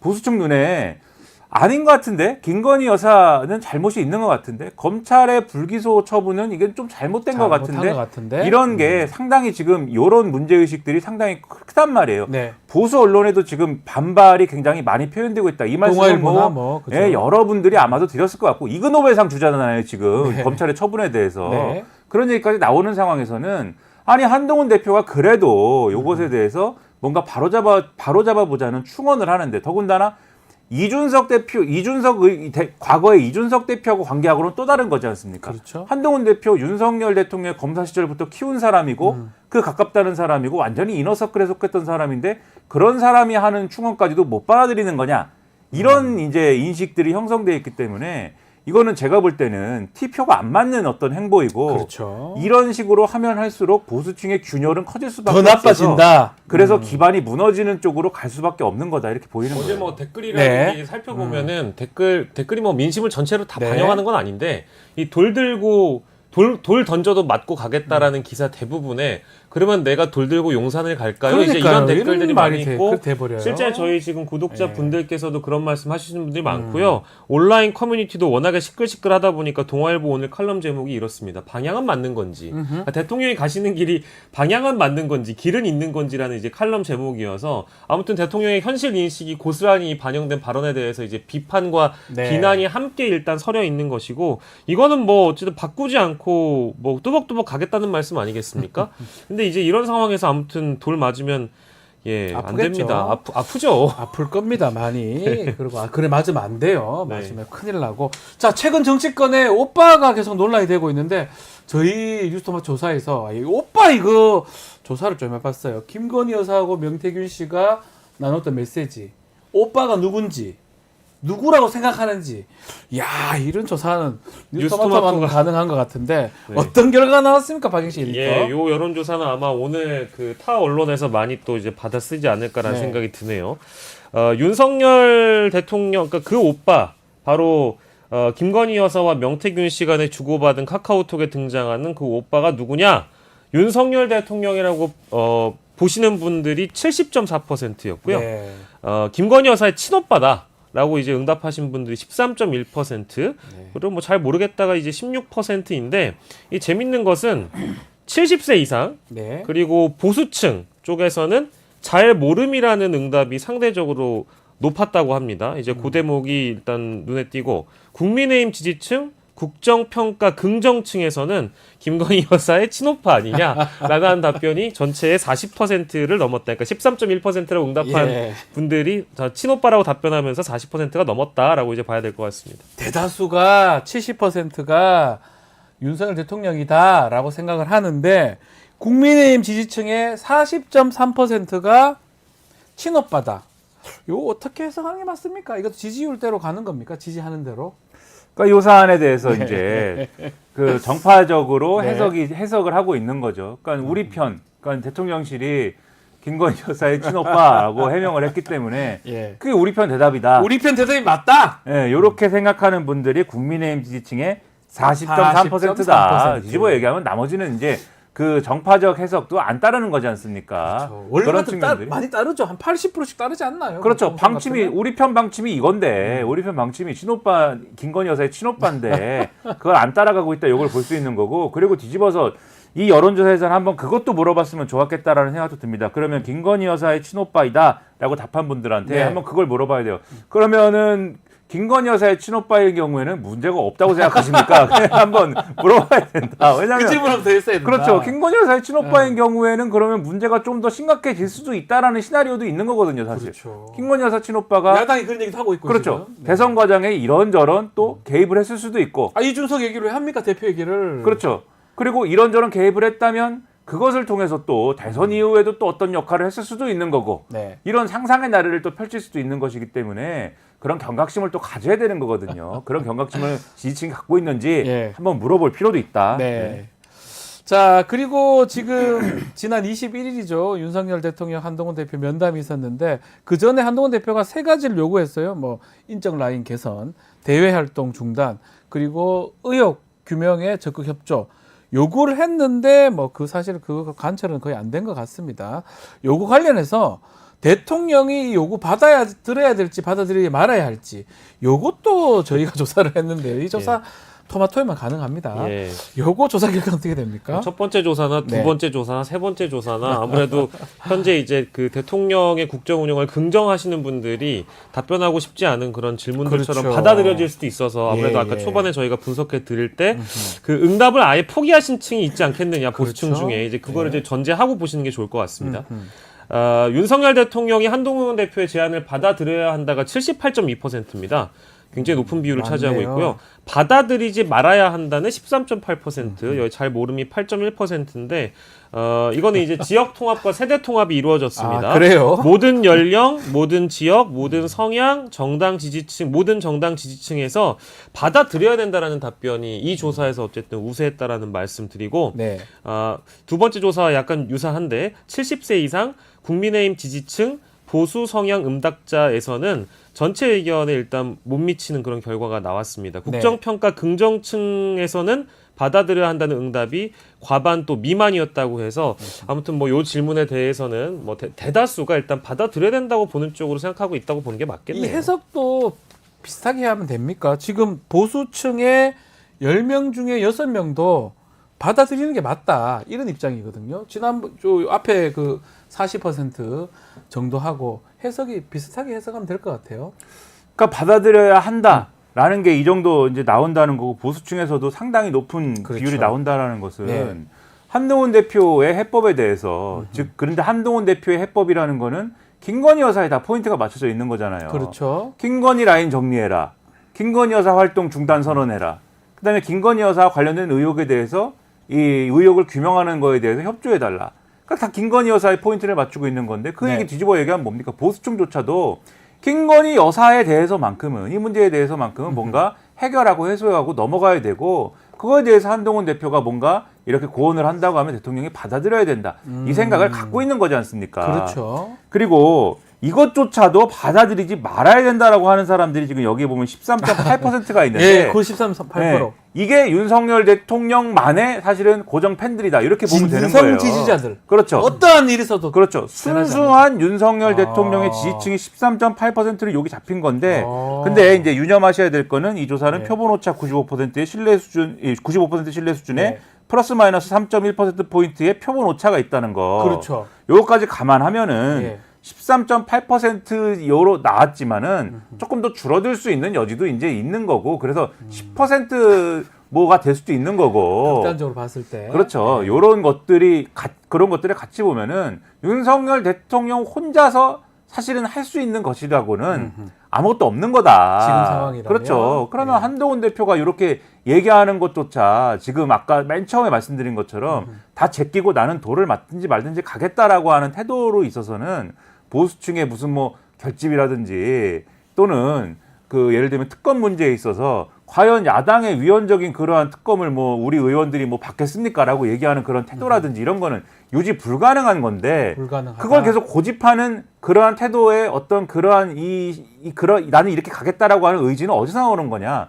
김건희 여사를 지키겠다고 하는 그 의지밖에 더 그래서 그거밖에 없는 거 이성적인 아닙니까? 상황인지 또 의문이거든요. 지금 보면 이성으로 정적 판단하는 건지 또 특검법 이제 앞으로 또 다시 올라갈 거 아닙니까? 그렇죠. 뭐 거부권 행사한다고 하더라도 그때는 지금 이 정도 여론이면 국민의힘 의원도 계속 그렇게 대통령하고 같이 보조를 맞추기가 쉽지가 않을 것 같기도 하고요. 뭐 어떻게 보십니까? 그렇긴 한데 이제 특검법의 통과 여부는 조금 달리 봐야 될 것 네. 같아요. 저는 뭐 지금 친한계 분위기를 어제 오늘 읽어봤을 때는 뭐 당연히 김건희 특검법과 관련돼선 재표결 했을 때 이탈표가 6표 이상 더 나와가서 통과될 가능성이 높아진 것도 사실이긴 합니다만 네. 저는 일단 여야 회담이 지금 이제 일단 기다리고 있는 상황이잖아요. 그렇죠. 한동훈 당대표 회담. 대표가 이재명 대표와 만나서 이 회담에서 어떤 성과를 내는데 그 성과 중에 하나가 바로 특검법에 대한 합의다. 이제 이런 전망인데 저는 그건 어려울 것 같아요. 네. 왜냐하면 친한계가 특검법에 대한 통과를 마치 어떤 야당과의 야합 그리고 이재명의 당선 정권을 내어준다. 트라우마가 좀 있는 그런 상황이어서 네. 그 특검법을 한동훈 대표가 이재명 대표와 손을 잡고 동시에 합의를 하는 게 불가능한 것처럼 친한계 의원들조차도 내부적으로 이 김건희 여사 특검법이 통과되는 것에 대한 엄청난 우려를 하고 있는 것은 사실이거든요. 그러다 보니까 물론 이제 그 의원 개개인들에게 맡겨서 무기명 투표를 한다고는 하지만 과연 6표 이상의 이탈표가 더 나올 수 있겠는가 하는 건 현실적으로 좀 더 우리가 쉽지는 않을 것 같다는 생각이 좀 들어서요. 네. 아마 공식적으로는 기자들 앞에서 얘기했던 그대로 받아들이시면 좋을 것 같습니다. 이 김건희 특검법, 야당이 주도하고 있는 김건희 특검법은 잘못됐다라는 입장을 지금 한동훈 대표도 역시 보여주고 있기 때문에 특감 얘기를 하죠. 뭐 지금. 특별감찰관이 지금 할 수 있는 최대치인 것이고 김건희 특검법에 대한 통과에 대한 여부는 저는 아직 미지수라고 봐야 될 것 같아요. 알겠습니다. 특별 감찰관조차 지금 추경호 원내대표가 반대하는 거 상황이죠. 아닙니까? 그러니까 여야 다 반대하고 있어요. 한동훈 대표는 밥을 같이 안 먹어주는데 윤석열 대통령이 추경호 원내대표는 따로 불러서 밥을 먹는 사이 아닙니까? 만찬을 했어요. 그러면은 겉으로는 용산에서 여야 합의에 오면은 특별감찰관 받을게요 이렇게 얘기를 하지만 실제 마음은 어디에 쏠려 있는 겁니까? 이거는 북한인권재단 이사랑 같이 엮어가지고 통과시켜주지 마. 특별감찰관 받으면 안 돼. 이렇게 얘기하는 거잖아요. 네. 그러니까 특별감찰관마저도 그러면은 안 받겠다 그러면은 명분이라는 거는 계속 어디에 쏠리는 겁니까? 특검으로 가야지 이게 별 수 있냐 이거밖에 없는 거잖아요. 그리고 사실은 특별감찰관이라는 거는 물론 이것도 뭐 여러 가지 유용한 측면들이 있겠습니다만 지금 특검을 통해서 사실 뭐 특검에 여러 가지를 다 넣어놨습니다만은 가장 먼저 우리가 사실은 이걸 통해서 규명해야 될 것은 도이치모터스 주가 조작 사건부터 사실 시작하는 거잖아요. 왜냐하면 이거를 그 긴 기간을 통해서 검찰이 끝내 불기소를 했기 때문에 네. 검찰이 제대로 처분을 안 했다라는 논리가 이제 성립을 하지 않습니까? 그리고 이걸 특검으로 이제 해야 특검으로 수해야지 뭐 별 수가 있습니까 이제는? 네. 그러니까 이런 걸 가지고 얘기해야 되는데 특별감찰관은 지금 도이치모터스 주가 조작 사건을 뭐 특별감찰관이 이제 와가지고 이 비밀을 조사할 것도 아니잖아요. 못하죠. 그러니까 요게 이제 예. 논점이 이제 좀 뒤틀리는 문제가 있고 이 특검과 관련돼서는 이탈표가 나올 거냐의 문제는 이게 매직 넘버가 8이라는 게 저는 굉장히 작은 숫자라는 데서 그래도 희망은 있다고 생각하는 게 8명밖에 안 된다. 오늘 신문들을 쭉 보면은 친한계가 몇 명이고 친윤이 몇 명이냐를 세무를 다 해놨어요. 근데 이런 게 있습니다. 이 소위 말하는 친한계는 한 20명에서 많이 잡으면 30명 정도 된다는 게 공통적인 분석인데 네. 친윤이 얼마나 되느냐 신문마다 분석이 달라요. 20명밖에 안 된다라는 신문이 있고 범친윤까지 크게 잡으면 한 60명까지 된다라는 신문도 있는데 근데 결국은 친한이랑 친윤이랑 합치면 거의 80명 요 정도 수준이라는 네. 거 아닙니까? 남는 게 그러면 이 셈이 안 되는 이 숫자가 20명에서 네. 그래도 크게 잡으면 20명에서 30명 거의 한 까지? 60명까지도 된다. 이런 계산이 나오는 거잖아요. 그렇다고 하면은 이 매직 넘버 8이라는 데까지 요 20명에서 한 크게 막 30명, 40명까지 가는 요 그룹에서 어떤 사람들이 예를 들면 요 매직 넘버 8을 채운다라는 시나리오가 불가능할 거냐? 이거는 앞으로 민주당이 어떻게 하느냐에 달린 거죠. 사실은 여론을 어떻게 만들어 나가느냐. 그리고 협상 구도를 안 만들어지는 협상 구도를 어떻게 억지로 만드느냐. 네. 이런 거에 달린 거거든요, 사실. 그러니까 딜이 안 되더라도 우발적인 이탈표를 어떻게 끌어내느냐가 또 정치력이기 때문에 네. 앞으로 그런 걸 지켜볼 필요는 있다. 이런 거죠. 자, 지켜보기로 하고요. 자, 이번 조사에서 또 이런 질문을 했어요. 누가 주도권을 갖고 국정 운영을 이끌어 가야 되느냐. 그 질문을 드려봤는데 어떤 결과가 나왔습니까? 윤석열 대통령이냐 한동훈 대표냐. 이 국정 운영 관련된 부분입니다. 예, 참 놀랍네요. 국정 운영을 주도하는 이제 그 정부 여당의 주요 인사들을 대상으로 해서 네. 일단 설문지에 넣은 거니까요. 윤석열 대통령이 국정 운영을 이끌어 가야 된다라고 보시는 분이 33%였고요. 한동훈 국민의힘 대표가 국정 운영을 이끌어 가야 된다가 30%였습니다. 3%의 차이 정도를 보이고 있고요. 네. 다만 제일 높은 비율은 잘 모르겠다. 아, 이것도 윤 대통령인지 충격적입니다. 한동훈 대표인지 모르겠다도 충격적이고 이렇게 대통령하고 힘없는 여당 대표하고 거의 퍼센트 같다는 것도 참 그렇죠. 그러니까 놀랍네요. 이제 이 전체적으로 봤을 때 이게 첨예하다라는 게 일단 포인트고. 1대 1대1인 그렇죠. 1대 1대 1인데 잘 모름이 제일 높다라는 겁니다. 아. 예. 그러니까 그래서 이거를 보자면 대통령과 그리고 여당 대표 모두 뭐랄까 지금 현재 국정 운영의 주도권 자체를 어느 누구 하나도 가져가지 못하면서 그런 것 같아요. 주도권이 없는 지금 상황이다. 그게 참 아이러니한 거죠. 상당히 답답한 상황 같아요. 모르겠다가 가장 많고 여당 대표랑 대통령이 거의 같이 나오거든요. 이게 이해할 수 있는 결과인가요? 국민의 그러니까 생각인가요? 이런 것 같아요. 보통 이제 아무리 야당이더라도 네. 야당의 처지에 있더라도 국정 운영 누가 이끌어 가야 되냐의 문제에 있어서는 당연히 대통령 얘기해야죠. 보통은 대통령이라고 답을 합니다. 다 그렇죠. 다. 근데 제가 다. 볼 때 이 조사는 뭐 하나하나 추적할 수는 없는 것이지만 좀 야당을 지지하시는 분들이 모르겠다라고 하는 답변한 비율이 큰 것 같아요. 그렇게 이해하면 예. 그만큼 이제 신뢰를 못 하겠다. 이 집권 세력에 대해서 총체적으로 한동훈도 그렇고 윤석열 대통령도 그렇고 다 네. 똑같다. 그 반감이 상당히 큰 것 같고 근데 일반적으로는 대통령이 이끈다고 하죠. 웬만하면. 당연하죠. 네. 근데 반감이 워낙 크기 때문에 잘 모르겠다 그냥 이렇게 한 것 같고 여기서 또 특이한 거는 근데 그러면 집권 세력의 경우에는 뭐라고 답을 하겠습니까? 여당 대표하고 대통령하고 누가 국정 운영해야 됩니까라고 물어보면 저 질문을 한 것도 사실은 불충 아닌가요? 그죠? 거의 100% 대통령이라고 해야죠. 그래야죠, 통상은. 근데 거의 둘로 쪼개진 거거든요, 지금. 이것도 참 거의 놀랍네요. 반반 쪼개진 거거든요. 놀랍네요. 그러면은 그게 사실은 더 웃긴 거죠. 웃기다고 하면 좀 그렇고 그게 더 어떤 그 핵심 포인트인 건데 네. 보수층에서도 그러니까 보수층이 아까 제가 처음에 말씀드린 대로 보수층이 분열하는 어떤 포인트로 이번에 회동의 성격이 작용할 것이다라고 말씀드린 게 네. 지금 딱 그런 모양새이지 않습니까? 국정 운영의 주도권을 두고도 한편에서는 그래도 윤석열 대통령이지 한편에서는 아니야 차라리 이제부터는 한동훈 대표가 좀 치고 나가면서 주도권을 발휘했으면 좋겠어. 이 정도 답변이 나온다라고 하면은 네. 앞으로도 윤한 충돌은 지금 계속될 분위기 아닙니까? 계속될 것 같아요. 본격적으로 지금 하겠다는 거 아닙니까? 이제 시작 같습니다. 지금 국민들이 네. 어떻게 생각하든지 말든지 지금 머리끄댕이 한번 잡고 싸워보겠다는 분위기 아닙니까? 예. 이렇게 간다 그러면 이 균열은 계속 벌어질 거거든요. 그걸 지금 보여주는 조사예요. 일단 머리끄댕이는 예. 머리가 될지 뭐가 다르게 될지 될지는 모르겠지만 뭐, 예. 네. 근데 이제 아까 그 여론조사 문항을 이렇게 좀 바꾸면은 네. 좀 더 화제가 될 것 같다라는 말씀을 김민하 평론가께서 앞선 문항에서 해주셔가지고요. 네. 요 질문도 살짝 바꿔보면 이 지금 저희가 다루고 있는 조사는 국정 운영을 이끌어가야 한다고 이끌어가야 생각하십니까? 이건 될 당위성의 사람. 문제이기 때문에 네. 여기에 만약에 이제 김건희 여사를 같이 끼워 넣었다고 아. 한다면 이거는 좀 조사 응답 비율이 달라질 수 있겠다라는 생각이 김건희 여사 부분은. 하나 있고 네. 이거 이제 이끌어 가야 한다고 말고 이끌어 가고 있다고 생각하십니까? 라고 물어봤다고 하면 윤 대통령, 한동훈 대표, 김건희 여사 잘 모름 이렇게 네 가지로 하면 이거 대답이 좀 달라질 수 있겠다. 야, 근데 그 질문을 하여튼 뉴토마토 오늘 질문들 예리하고 한데 자 마지막으로 자 정당별 지지율도 살펴봤는데요. 호감이 가거나 조금이라도 지지하는 정당 있는지 물어봤는데 결과 어떻게 나왔습니까, 박영식 에디터? 예, 그 전에 제가 방금 말씀드린 네. 건 저희 구독자분들께서 왜 그분을 넣지 않았느냐라고 계속 이제 성토를 하셔가지고 제가 말씀드린 거니까 오해하지 예, 마시고요. 오해 안 하셔도 됩니다. 예, 정당 지지도는요, 점점 더 벌어지고 있습니다. 이전 주 조사보다 더 벌어졌는데요. 더불어민주당이 50.4%의 선호 정당으로 꼽혔고요. 국민의힘이 22.4%, 조국혁신당이 8.8%, 개혁신당이 3.8%, 진보당이 1.5%, 지지하는 정당 없음도 9.4%로 나왔고 그 외에 다른 정당 2.8%, 잘 모르겠다가 0.9%로 나왔는데 국민의힘과 민주당의 격차가 더 벌어졌다는 엄청 게 벌어졌는데요. 지금? 이게 이제 포인트라고 볼 수 있겠습니다.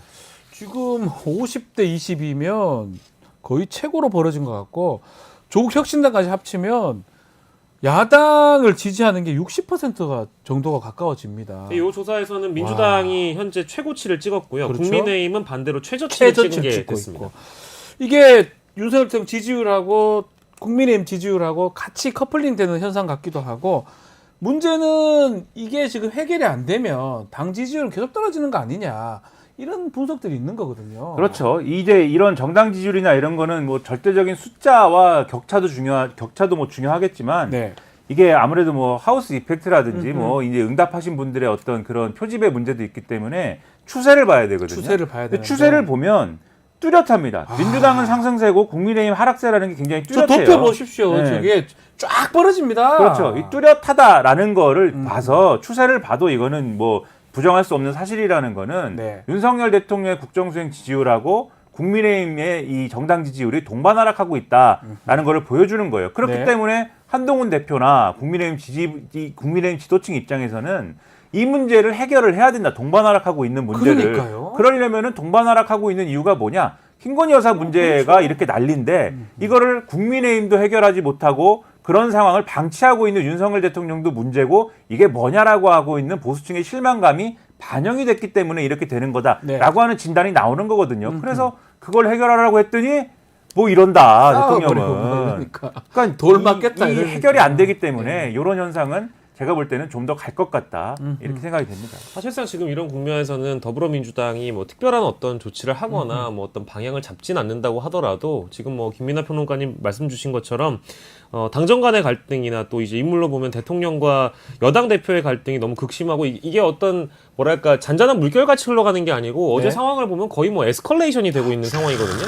이제 시작이니까 앞으로 분열되고 반목과 갈등이 더 심해진다는 차원에서 봤을 때 이런 트렌드는 더 이어지거나 더 벌어질 가능성이 더 높은 거죠. 댓글에 그 국정 운영을 누가 하고 있느냐 그 질문 좀 해봐라 계속 나오네.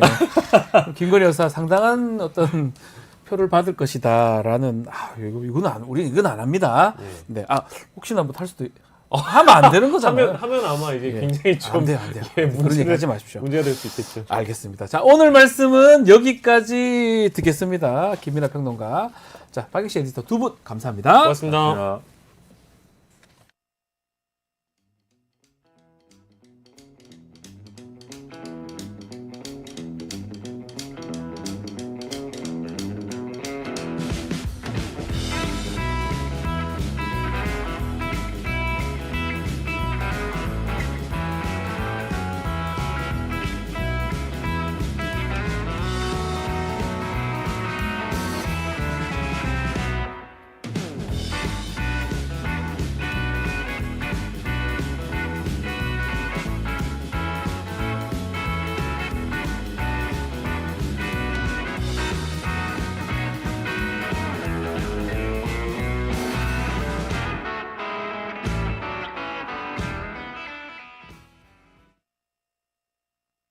리서치 앱테크 아직 시작 안 하셨나요?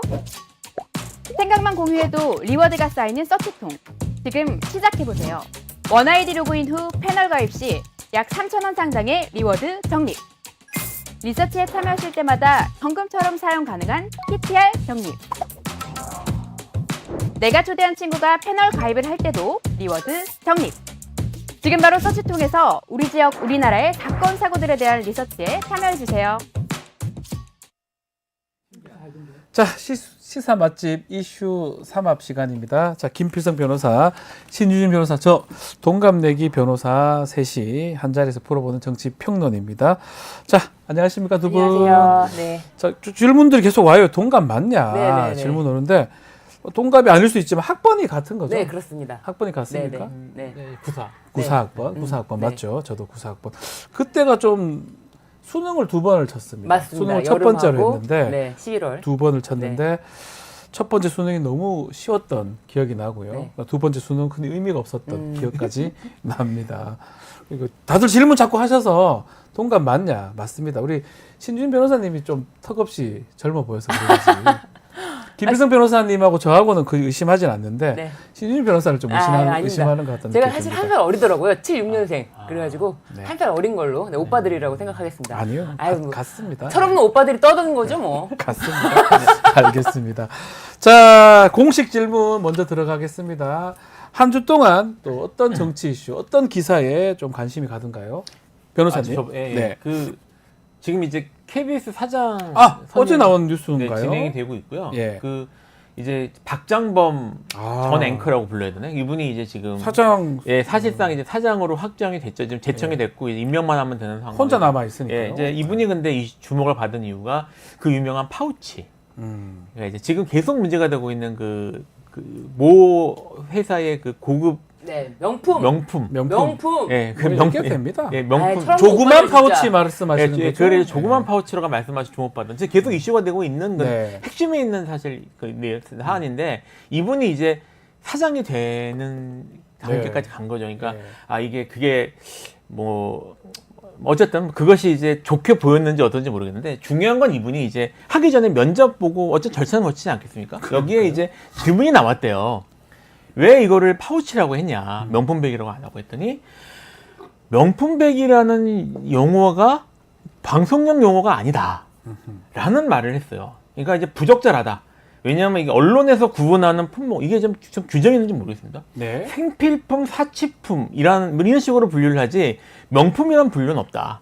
그래서 자기가 그러니까 뭐 인터넷 사전을 찾아봤더니, 이거를 조그만 백, 이렇게 지금 설명이 돼서 자기가 파우치, 이른바 파우치, 외국 회사에서 만든 조그만 백, 이라고 얘기를 한 것이다. 왜냐하면 제가 인터넷 찾아봤더니 파우치를 그렇게 해설을 하더라. 아, 그래요? 네, 그래서 명품이라는 말 또 왜 사치품이라고 안 하셨는지 모르겠어요. 사치품이라는 용어는 있다고 하셨는데 이게 방송 용어 사전이 있는지 모르겠지만 그게 있어요? 네, 명품이라는 말이 어쨌든 그런 공식 용어가 아니기 때문에 자기는 어쩔 수 없이 파우치란 말을 쓴 거다라는 답변을 했답니다. 아하. 근데 이게 이제 문제없이 통과가 돼서 예. 저기 사장까지 되시게 됐어요. 아니 이건 최소한 그 말이 파우치 모르겠지만 맞다면 300만 원 되는 조그만 파우치라고 얘기해야 되는 거 아니에요?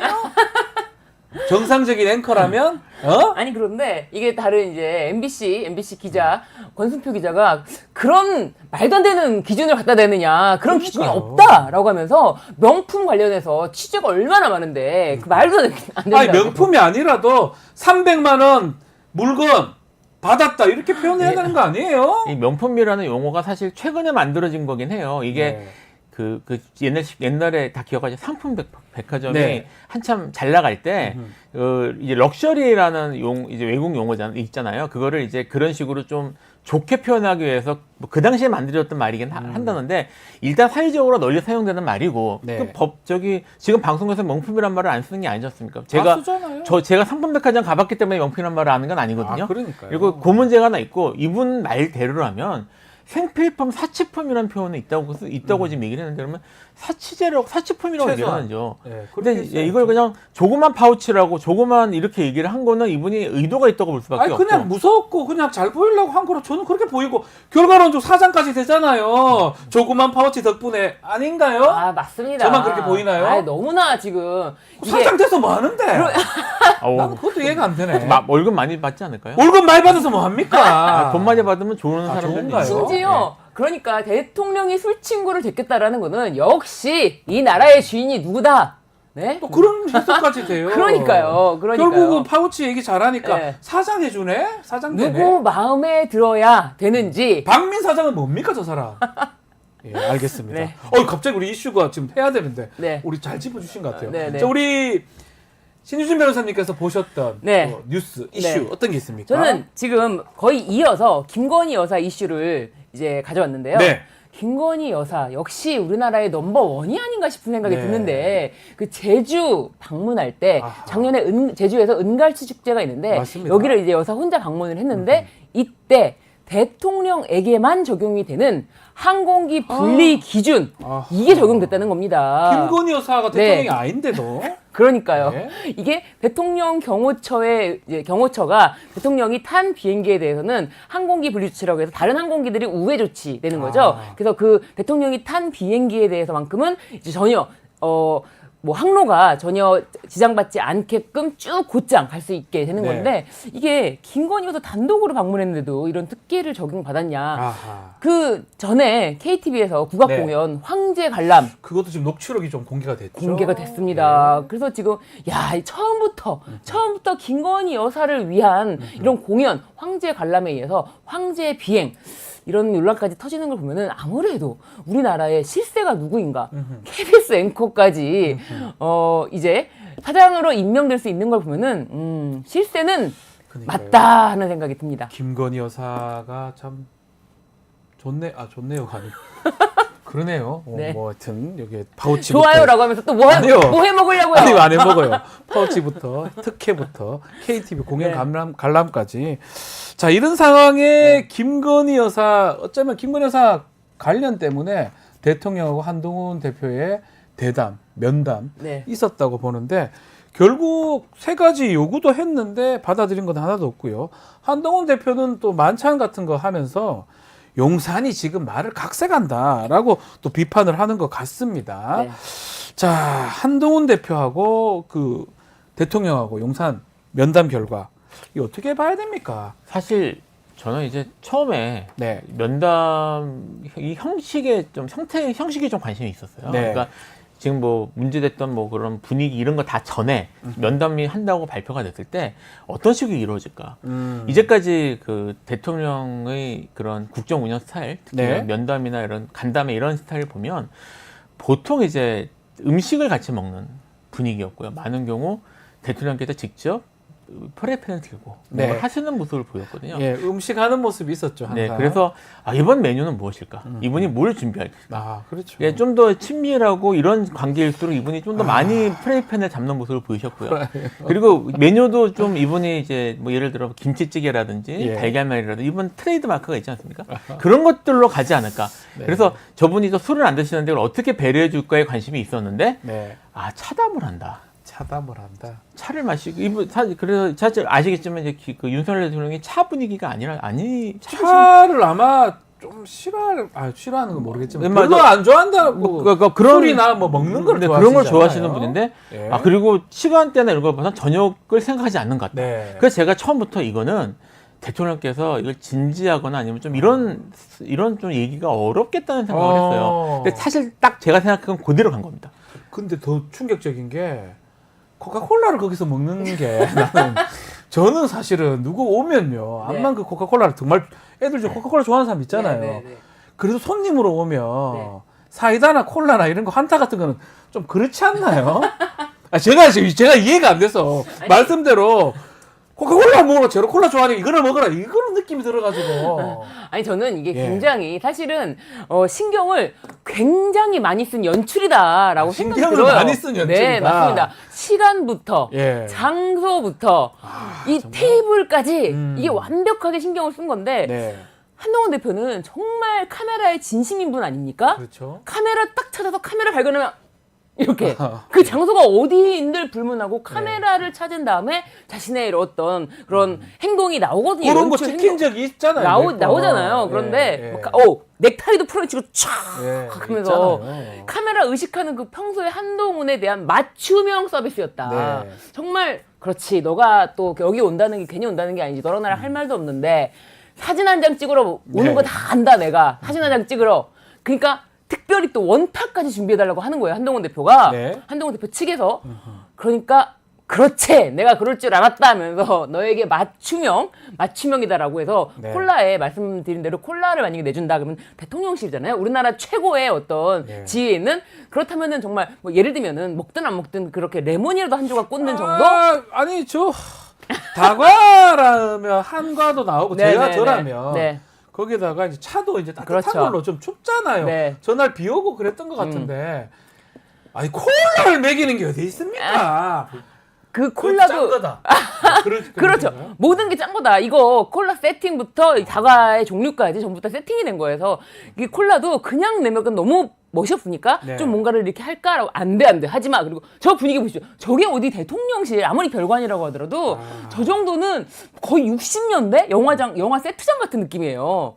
저 연출된 커튼도 그렇고 장난 아니잖아요. 가장 그런 게 그 직사각형의 저 탁자 네. 넘지 마라 이 선을 네, 뭐 이런 네. 느낌도 들기도 하고 그렇죠. 전 근데 이거는 아무래도 이제 직업적이라서 그런지 몰라도 딱 보면은 검사 앞에 조사 받으러 온 피의자와 컴퓨터만 옆에는 예. 국선 변호인. 국선 변호인 네, 국선 변호인 느낌이에요. 그래서 저 느낌이 국선 변호인이다. 물론 컴퓨터가 없어서 그렇지만 근데 그 컴퓨터만 분위기상 있으면. 네. 분위기상 그런 느낌이고 그래서 이 정도면은 이걸 완전히 완벽하게 대통령실의 연출이 네. 작용했고 이 사진도 있지만 둘이서 나오는 딱 마주 보는 장면이 있는데 거기 가운데 사람이 되게 뻘쭘하게 낍니다. 저렇게. 저걸 찍혔으면 저걸 지우든가 해야지 저 사람이 저걸 왜 보고 있습니까? 그러니까요. 근데 되게 저게 되게 이상한 사진인데 저 이상한 사진을 골랐다라는 거는 대통령의 표정에 주목한 것이 아닌가. 대통령 표정이 다른 사진보다는 이 사진이 가장 강력한 눈빛. 화가 나 있어요. 예. 가장 강력한 눈빛이 잘 잡혔다. 우리 신 변호사 말씀은 네. 처음부터 끝까지 사진까지 연출. 모든 게 네.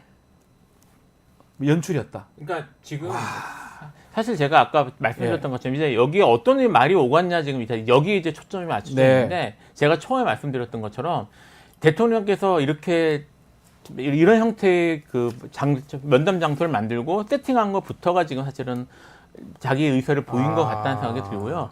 아까 말씀하셨던 것처럼 왔는데 콜라 이렇게 말씀하셨잖아요. 네. 비슷한 사건이 이명박 있었어요? 대통령 때 콜라. 김윤옥 여사가 관련이 있었어요. 예? 이게 비슷한 게 있었는데 이게 예. 뭐였냐면 헬로 팬더리 사건이라고요. 그러니까 동자상들을 불러서 청와대에서 예. 이제 그 하는 자리가 있었는데 그 자리에 동자상이니까 뭐 이제 불교 그쪽이긴 하지만 기본적으로 아이들이 모인 자리였고 거기에 동자상. 헬로 팬더리를 대접을 한 거예요. 그래서 그 맛있는데 그래도 맛있긴 하지만 어쨌든 애들한테 이런 걸 주는 건 너무한 거 아니냐. 좀 좋은 걸 주지. 헬로 팬더리가 뭐냐. 이런 이슈가 있었거든요. 사실 헬로 팬더리급이란 말이에요. 팬더리. 그러니까 좀 하다못해 차를 좋아하면 뭐 좀 고급스러운 한국 차를 낸다든지 이런 걸 해야 되는데 아까 말씀하셨듯이 제로 콜라를 냈다. 그리고 저 구도가 사실은 딱 보고 제가 옛날에 본 적이 있는 구도다. 뭐죠? 언제냐면 예. 2019년 네. 예.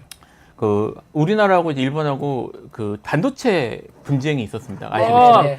소부장 뭐 이런 네, 그 분자에? 당시에 네. 우리나라에서 이제 그 실무자들이 일본을 찾아갔는데 네. 일본 담당자들이 회담을 한다고 자리를 만들었던 일이 있어요. 아하. 근데 그때 자리가 딱 저런 식으로 나왔습니다. 아. 그러니까 지금 저기 저런 식으로 자리가 구도도 똑같고요.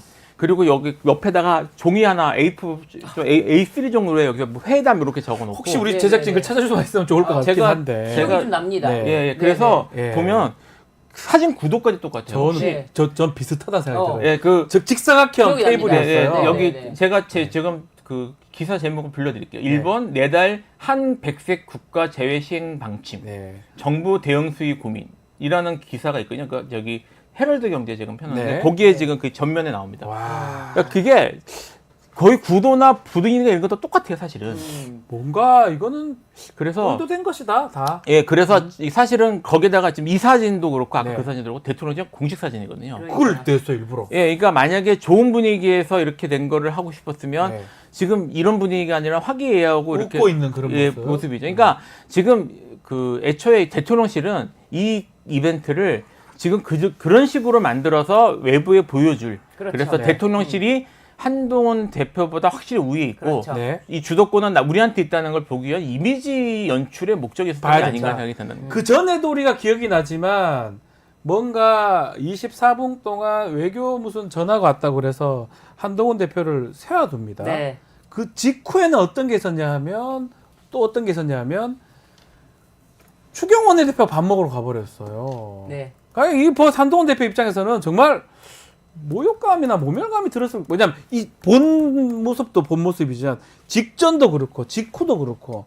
아주 스트레스를 좀 받지 않았을까. 심지어 예.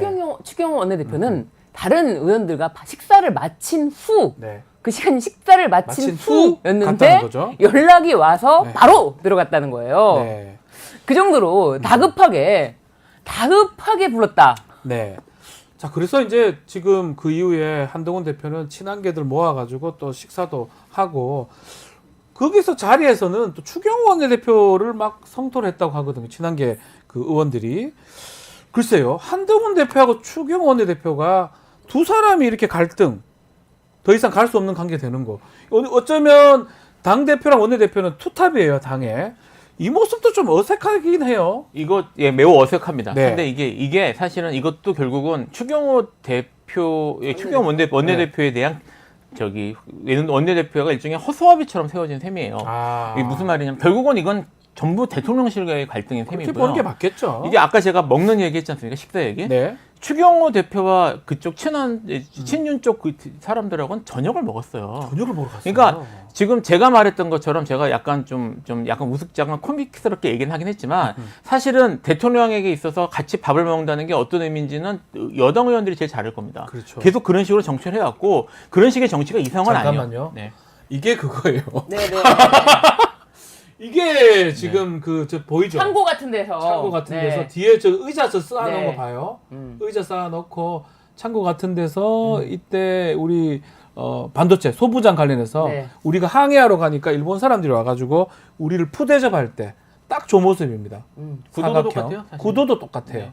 와, 그러니까 이게 우리 원탁의 기사하면 원탁 탁자 네, 네. 의미 뭐냐면 동등하다는 그렇죠. 걸 보여주는 거거든요. 네. 상하가 없다. 이걸 보여주기 위해서 원탁에서 하기도 했는데 저렇게 직사각형을 깔아놓고 한쪽에 2-3명을 배치한다는 거는 너희들은 내 밑에다라고 보여주고 이게 사실은 사진 또 하나 더 보여줄 수 있는지 몰라도 범어상가 갔을 때 스님들하고 대통령이 대화하는 모습 보면 반대예요. 네. 막 싱글벙글 웃으면서 대통령 쪽에 3명이 딱 앉아 있습니다. 스님 2분이 앉아 네. 계시고 요거 말고 이제 사진으로 이제 앉아 있는 모습 보면 앉아있는 모습. 그걸 봤을 때는 또 다르게 해석이 또 될 여지가 있는 그럼요. 거거든요. 요 부분입니다. 아이고. 신났어 저 웃음 봐요. 네. 손 이렇게 탁 가지런히 해가지고 음식이 훨씬 낫네 여기가. 아이고. 여기가 훨씬 보기 훨씬 화기애애합니다. 낫네요. 범어사가 훨씬 네. 낫잖아요. 여기 3명이 쭉 앉아 있는 거 보면 사실 그런 거라면 스님 옆에 저 보좌관 저기 누구죠? 저기 아마 저 한 명은 정호성. 정호성 비서관이나 이런 분들이 저 스님 옆에 쭉 네. 앉아야 되는데 네. 저렇게 3명 앉아 있을 수도 있는 거잖아요. 그러니까요. 그리고 손을 가지런히 모았다. 진짜. 네, 정말 가지런히. 그러니까 이게 또 대비되잖아요. 저 딴 사진하고. 저거 다 연출입니다. 내가 어떻게 하면 가장 화기애애한 분위기를 보여줄 수가 있는지 네. 바로 부산으로 내려간 거 아닙니까? 네. 네, 이 보궐선거에서 승리한 곳으로 달려갔죠. 그렇죠. 네. 참고로 아까 잠깐 말씀드린 김연옥 여사의 헬로 팬돌이 네. 대접 때는 원탁에 사용됐습니다. 헬로 팬돌이는 최소한 원탁에서 원탁에 했는데 요 제로 콜라 제로든 뭐 제로가 아니든 그건 네. 콜라예요. 어쨌든 콜라예요. 네. 그게 제로든 뭐 제로가 아니든 1이든 0이든 콜라는 콜라예요. 콜라는 햄버거 가게에서 먹는 거예요. 아, 딴 데서 먹을 수도 되지만 네. 헬로 팬돌이 얘기까지 지금 나온 네. 상황입니다. 어쨌든 간에 한동훈 대표하고 대통령실 갈등은 센 것 같고요. 또 추경호 원내대표는 중간에 그냥 허수아비처럼 이렇게 말씀하셨습니다. 껴있는 거 아니냐. 추경호 원내대표는 그런데 어쨌든 당 장악력을 봤을 때 용산으로부터 직접 지시를 받기 때문에 네. 추경호 원내대표 중심으로 용산파, 찐윤파들이 뭉치는 거죠. 네. 그러니까 뭐 추경호 원내대표가 실세다 이런 절대 그런 건 아니죠. 전혀 그런 건 아닌데 근데 저는 친한계 의원이라고 자꾸만 이제 언론에서 칭하고 있는데 저는 과연 친한계? 라는 생각에 대해 약간 의문이 들어요. 아. 근데 어차피 그 사람들을 통칭하기 위해서 어쩔 수 없는 용어라고는 양해는 하고 있지만 친한계라는 생각은 안 들고 아하. 반윤. 아, 반윤? 네, 반윤이고 예. 그냥 반윤이니까 거기서 안 껴주니까 여기 아하. 나와 있는 거예요. 뭐 친한계라고 하면은 당장 뭐라도 좀 더 크게 목소리를 내야 되는데 그런 게 아니거든요. 네. 용산과 친해질 수 없는 사람들의 모임이다. 용산에서 홀대받는 사람들의 모임이다. 그런 정도. 그래서 친한 너무 좀 수식어가 거창하다. 네. 네. 이 한동훈 대표 미안한 말씀이지만 미안한 말씀이죠. 제가 드리는 말씀은 아니고 네. 그 김태흠 김태흠. 지사가 도지사. 네, 도지사가 이제 한동훈 대표를 향해서 검사스러움 그리고 가벼움 그리고 관종스러운 행동라고 했는데 네. 이 이야기가 기분 나빠서 한동훈 대표가 또 바로 전화를 했다는 거예요. 아, 전화를 직접 네, 했대요? 전화를 했대요. 네. 그래서 아니 뭐 내 얘기가 불쾌해서 전화를 했느냐 그랬더니 불쾌한 게 아니라 그거는 욕을 한 거다 나한테 그렇게 얘기를 했다는 거예요. 개인적인 이야기까지 김태흠 지사가 다 밝힌 거예요. 야, 한동훈 대표에 대한 시각이 사실은 그렇죠.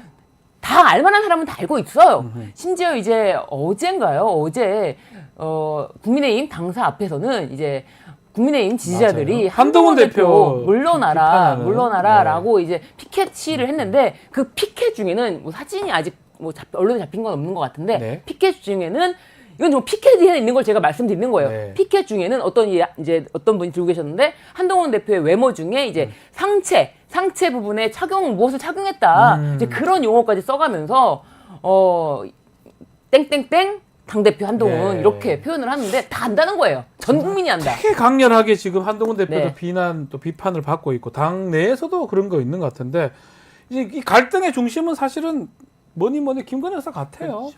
또 대통령은 돌을 던져라. 네. 맞고 가겠다. 네. 민심을 피하지 않고 그냥 해결. 이게 어떻게 이걸 해석하는 게 맞는지 그것도 어떻게 보십니까? 지금 뭐 사실 이제까지 네. 대통령실에 이제 그 말하는 스타일이라는 걸 보면 민심, 뭐 여론 이런 것들은 크게 의미를 둘 건 아닌 것 같고요. 예. 그러니까 이제 보통 어떻게 했냐면 내가 이제 하던 대로 계속 가겠다라는 얘기를 하면서 거기다 붙이는 수식어 같다는 느낌이 좀 들어요. 왜냐하면 지금 여론이나 아니면 민심 이런 것들이 어떻게 나타나는지는 여론조사 좀 전에 아까 여론조사 얘기했지만 사실 거기에 정확하게 나오거든요. 여론조사가 하나만 그렇게 나오는 것도 아니고 복합적으로 여러 군데에서 여러 방식으로 이루어지는 여론조사가 말하는 것이 명백하단 말입니다. 그러니까 이런 것 같은 경우에는 사실 민심이 어떻다는 게 명백한 건데 그럼에도 불구하고 나는 내 갈 길 가겠다. 내 스타일대로 가겠다는 사실 그러니까 민심에도 불구하고라는 말로 해석할 수밖에 없는 것 같아요. 네. 근데 여기서 말하는 내 갈 길이 뭐냐? 이제까지 어떤 길을 왔냐? 국민들이 보면 김건희 여사를 보호하는 쪽으로 사실 이제 우스갯소리로 하는 얘기긴 하지만 대통령이 과연 누구냐 이런 말까지 나오는 상황인데 네. 이 기조를 계속 유지하겠다는 말로밖에 해석될 수 없거든요. 아하. 그러니까 사실 이게 지금 한동훈 대표가 어쨌든 당대표로서 책임을 지고 자기가 이렇게 정치적인 문제들을 풀어야 되는 건 맞지만 이게 가능하려면 그 여당이니까 여당으로서 가장 중요한 대통령과의 대화나 아니면 물론 이렇게 교섭한다거나 이런 것들이 가능해야 되는데 대통령은 요지부동이란 말이에요. 그러니까 사실 한동훈 대표도 할 수 있는 게 별로 없어요. 네. 그러니까 현 단계에서 할 수 있는 게 진짜 각 세우고 싸운다든지 이렇게밖에 할 수가 없는 건데 한동훈 대표 이제까지 스타일을 보면 또 그 정도까지는 안 되는 것 같고 그러니까 지금 지금 여당 내에서도 이걸 풀 수가 없는 서로 교착 상태에서 빠질 수밖에 없는 거죠. 그리고 아까 제가 최경호 대표 얘기를 했지만 최경호 원내대표 같은 경우도 예를 들어 대통령이 밥 먹자라고 연락을 하면 원내대표로서 난 오늘 시간 바빠서 못해요라고 말할 수는 없어요 사실. 그렇지 않겠습니까? 먹었으면 먹었다고 해라. 먹었다고는 할 수 있잖아요. 그러니까 식사는 했습니다. 어쨌든 그래서 그 자리는 갈 수밖에 가긴 없죠. 가야죠. 가기는 가야죠. 사실은, 그러니까 네. 제가 아까 수경호 대표가 허수아비라고 말씀드린 이유도 네. 이건 결국 최경호 대표가 여기 못 가요 그러면 최경호 이제부터 나 당신 안 보고 이제부터 한동훈 쪽으로 가겠어라고 하는 그렇게 보일 건데 수 있으니까. 볼 수밖에 없으니까 그러니까 네. 사실은 그 자리에서 밥이나 이런 거 안 하고 그냥 정리하고 보내버리고 바로 다른 추경호 대표를 비롯한 사람들을 불러들인 대통령실이 사실은 불만인 거죠. 그쪽이 이렇게 정치를 한 거고. 네. 그러니까 이게 지금 그런 식으로 강대강으로 부딪히면서 해결책이 안 나오는 상황인 것 같습니다. 한동훈 대표는 지금 특별감찰관 얘기도 네. 하고 있고 네. 또 많은 얘기들은 던지고 있습니다. 특히 이재명 대표 1심 선고하기 전에 우리가 김건희 여사 부분 해소해야 된다. 근데 이게 좀 눈에 띄는 게 네. 1심 선고 내기 전에 이건 어떤 의미라고 봐야 됩니까? 왜 이렇게 얘기를 하죠? 한동훈 대표는 네. 이재명 대표가 이제 법정 구속이 될 거 요런 거를 굉장히 바라고 있는 구속이 될 사람이고요. 수도 있다고 보나요? 한동훈 대표는 그렇게 보는 것 같아요. 이 뉘앙스상. 그래서 이재명 대표가 공석이 됐을 때, 만약에 법정 구속이 돼서 공석이 됐을 때 내가 무지공산으로 딱 독자적으로 서야 되는데 그때 김건희 여사 문제가 있으면은 우리 국민의힘으로 표가 안 오지 않겠느냐. 네. 나한테 오고 싶어도 김건희 여사 때문에 표가 안 온다. 그러니까 이재명 대표가 넘어지기를 기다리는 거죠. 기다리면서 그 전에 자기한테 모든 표가 올 수 있도록 이제 김건희 여사 문제를 정리하죠. 자기는 김건희 여사와 굉장히 거리를 두는 사람이다. 네. 이런 걸 계속 얘기하는 거죠. 상당히 외로워 보이는 게 1심 선고 그렇게 날 수 있는지도 의문이고 의문이죠. 절대. 야당도 그렇고 여당 안에서도 그렇고 혼자 그럼 섬같이 저 혼자 저러는 것 같다는 생각도 설레발. 들거든요. 설레발. 어떻게 보십니까? 그렇죠. 지금 당 장악력이나 이런 것들이 떨어지는 상황이고요. 친한계가 뭐 2심에 3심에 가지만 정말 충성스러운 친한계가 있을까 싶기도 하고요. 그러니까 지금 친한계 얘기를 하잖아요. 네. 근데 친한계 의원 누구였어요라고 얘기하면 찾아봐야 돼요. 있어요? 그러니까 뭐 거기 모여서 같이 밥 드시고 하셨던 분들 나오면 밥만 먹는 것 같은데요? 그러니까 일부 밥은 먹겠죠. 그러니까 밥은 일부 먹겠죠. 이렇게 있는 건 맞지만 뭐 같이 밥 먹고 어울리는 사람이 있으니까 밥을 같이 먹는다는 네. 모임을 하겠죠. 근데 그 사람들이 누군지는 사실 우리가 잘 모르잖아요. 네. 이야기가 이게 사실은 친한계라고 정말 부르려면 보통 누구누구 친하다 그러면 떠오르는 사람들이 있고 그리고 그 사람들이 여기저기서 목소리를 같이 내준단 말이에요. 그렇죠. 근데 지금 한동훈 대표를 제외하고는 누구도 지금 그렇게 하고 있고 있지 원내 않아요. 인사들만 신지호 그렇죠. 부총장, 김종혁 최고위원 이런 분 말고 원내 의원 중에는 그런 말을 목소리 내는 사람 본 적이 별로 네, 지금 없어요. 그러니까 이게 당 장악력이 지금 한동훈 대표가 대표라는 이름에 걸맞는 그런 당 장악력을 지금 보이지 못하고 있다는 문제가 있고 좀 장기적으로 보면 네. 어쨌든 이제 한 대표가 그 정치 신인으로 들어왔지 않습니까? 그러니까 한 대표 입장에서는 제일 중요한 게 그 청와대와의 이런 대통령실과의 충돌은 별 문제를 하더라도 네. 여기서 자기의 정책 입지를 만들어야 되고 가장 중요한 시기예요, 이 시기가. 근데 지금 대통령실하고 이렇게 각을 세우는 이런 중대한 상황에서도 자기 세력을 제대로 만들어내지 못하고 있는 모습을 보이고 있다는 점에서 사실 한동훈 대표가 모르겠어요. 본인은 어떻게 느낄지 모르겠는데 뭐 제가 지금 보기에는 상당히 정치적으로도 지금 좀 불투명한 상황이다. 외로워 보입니까? 외로워 보일 뿐만 아니라 지금 아. 앞으로 이분은 결국 또 이분도 이제 원내 진출하고 그리고 마지막엔 대통령까지 생각을 하실 텐데 이렇게 가기 위한 그런 출발점인 셈인데 지금 스타트가 좋지 않다. 스타트가 그러니까 선거 나가서 국회의원 됐었어야 돼요. 아. 그런 생각이 지금도 드네요. 어디서 이길 수 있을까요? 강남구. 저라면 그냥 내가 당대표 비대위원장이니까 나는 서초 서초다 나는 검찰청 네, 서초동 서초동 하면 되죠. 서초동 가서 지금 서초동 그래도 다 뺐지. 됐잖아요. 네.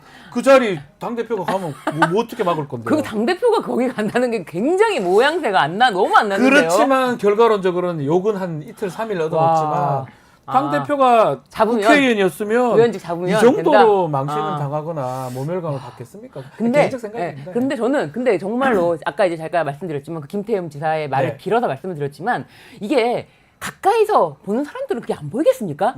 가까이서 이 멀리서 보는 사람들도 한동훈 대표는 너무 카메라만 찾고 아니 누구 유세를 가도 오로지 자신의 카메라 막 유세하는 사람 막 목덜미를 잡질 않나. 아니 전혀 누군가에 대한 배려와 그리고 이 사람의 어떤 정치적인 리더십 이런 거를 찾아볼 수가 없는 사람이다. 그렇죠. 그리고 최소한 최소한 윤석열 대통령과의 지금 어떻게 보면은 각을 세우는 과정이라고 치면은 뭔가 이 사람을 믿고 따라가고 싶은 마음이 들게끔 하는 말, 행동 뭐 하나가 있겠습니까? 그리고 솔직히 이 정도쯤 되면은 이렇게 대놓고 대통령실이 당대표를 무시하는데 뭐 단식이든 삭발이든 뭐 하나 해서 저항을 해야 되는 거 아닙니까?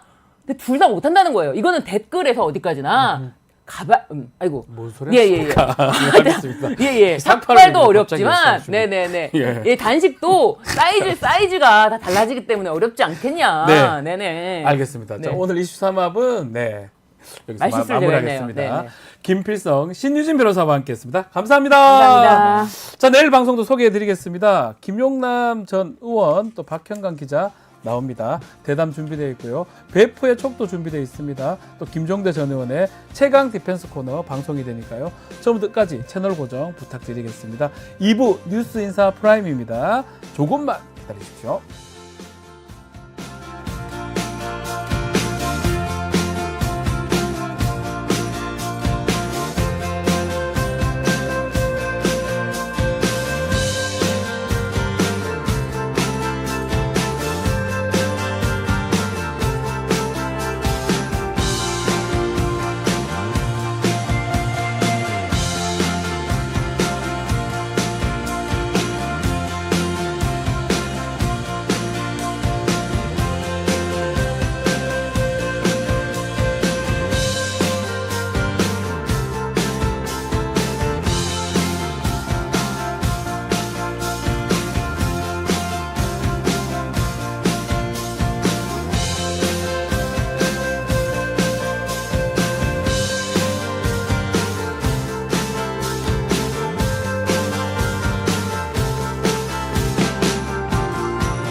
한 발 더 들어가는 고품격 시사대담 뉴스 인사 프라임 시작하겠습니다.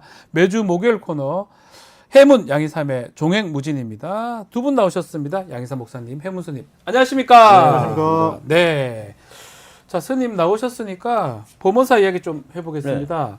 대통령이 범어사를 갔는데 글쎄요, 업보 얘기도 했고 돌을 던져라, 맞고 가겠다. 이게 저기서 왜 저런 말을 했고 왜 또 부산에 있는 범어산 사찰에서 저런 발언들이 나왔을까요? 분석 좀 해주셔야 될 것 같아요. 글쎄요. 일단 세 가지 생각이 드는데 첫째, 네. 왜 그 부산에 가셨는가, 범어사에 부산에 가셨는가. 범어사. 그리고 제가 보니까 범어사를 찾으신 건 아니고 부산에 있는 세계 자원봉사대회 가셨다가 네. 그 몇 가지 초량시장인가 하고 범어사를 찾는 그런 일정을 소화하셨는데 이제 범어사에 갔던 게 주로 언론에 보도된 것으로 보이고 두 번째는 왜 범어사에 갔는가? 근데 많은 것 중에 그러니까요. 근데 왜 절에 갔다고 사람들 생각하고 또 무구무해라는 그 족자를 선물하기도 하고 뭐 그 받으면서 돌 던져서 맞고 가겠다라고 하셨는데 저는 범어사 찾은 이유를 저 나름대로 분석하려면 뭐 종교적인 이유도 있지만 대통령이 범어사를 찾을 때 여러 가지 역사적 배경 고려하지 않을 수밖에 없는데요. 역사적 배경도 범어사의 역사적 배경이 다른 데는 잘 모르는 소수만 알고 있는 엄청난 역사적 배경이 우리 대통령이 알고 갔을까요? 알고 갔을 겁니다 아마. 그래요? 왜냐면 저 범어사는요 53년도에 벤플리트 미 8군 사령관과 이승만 대통령이 직접 방문한 적이 있어요. 그래서 기사에도 이승만 대통령에 이어서 현직 대통령으로 두 번째 갔다고 나오는데요. 이승만 대통령이 벤플리트 장군하고 같이 범어사에 간 이유는요. 범어사가 당시 국립현충원 역할을 했어요.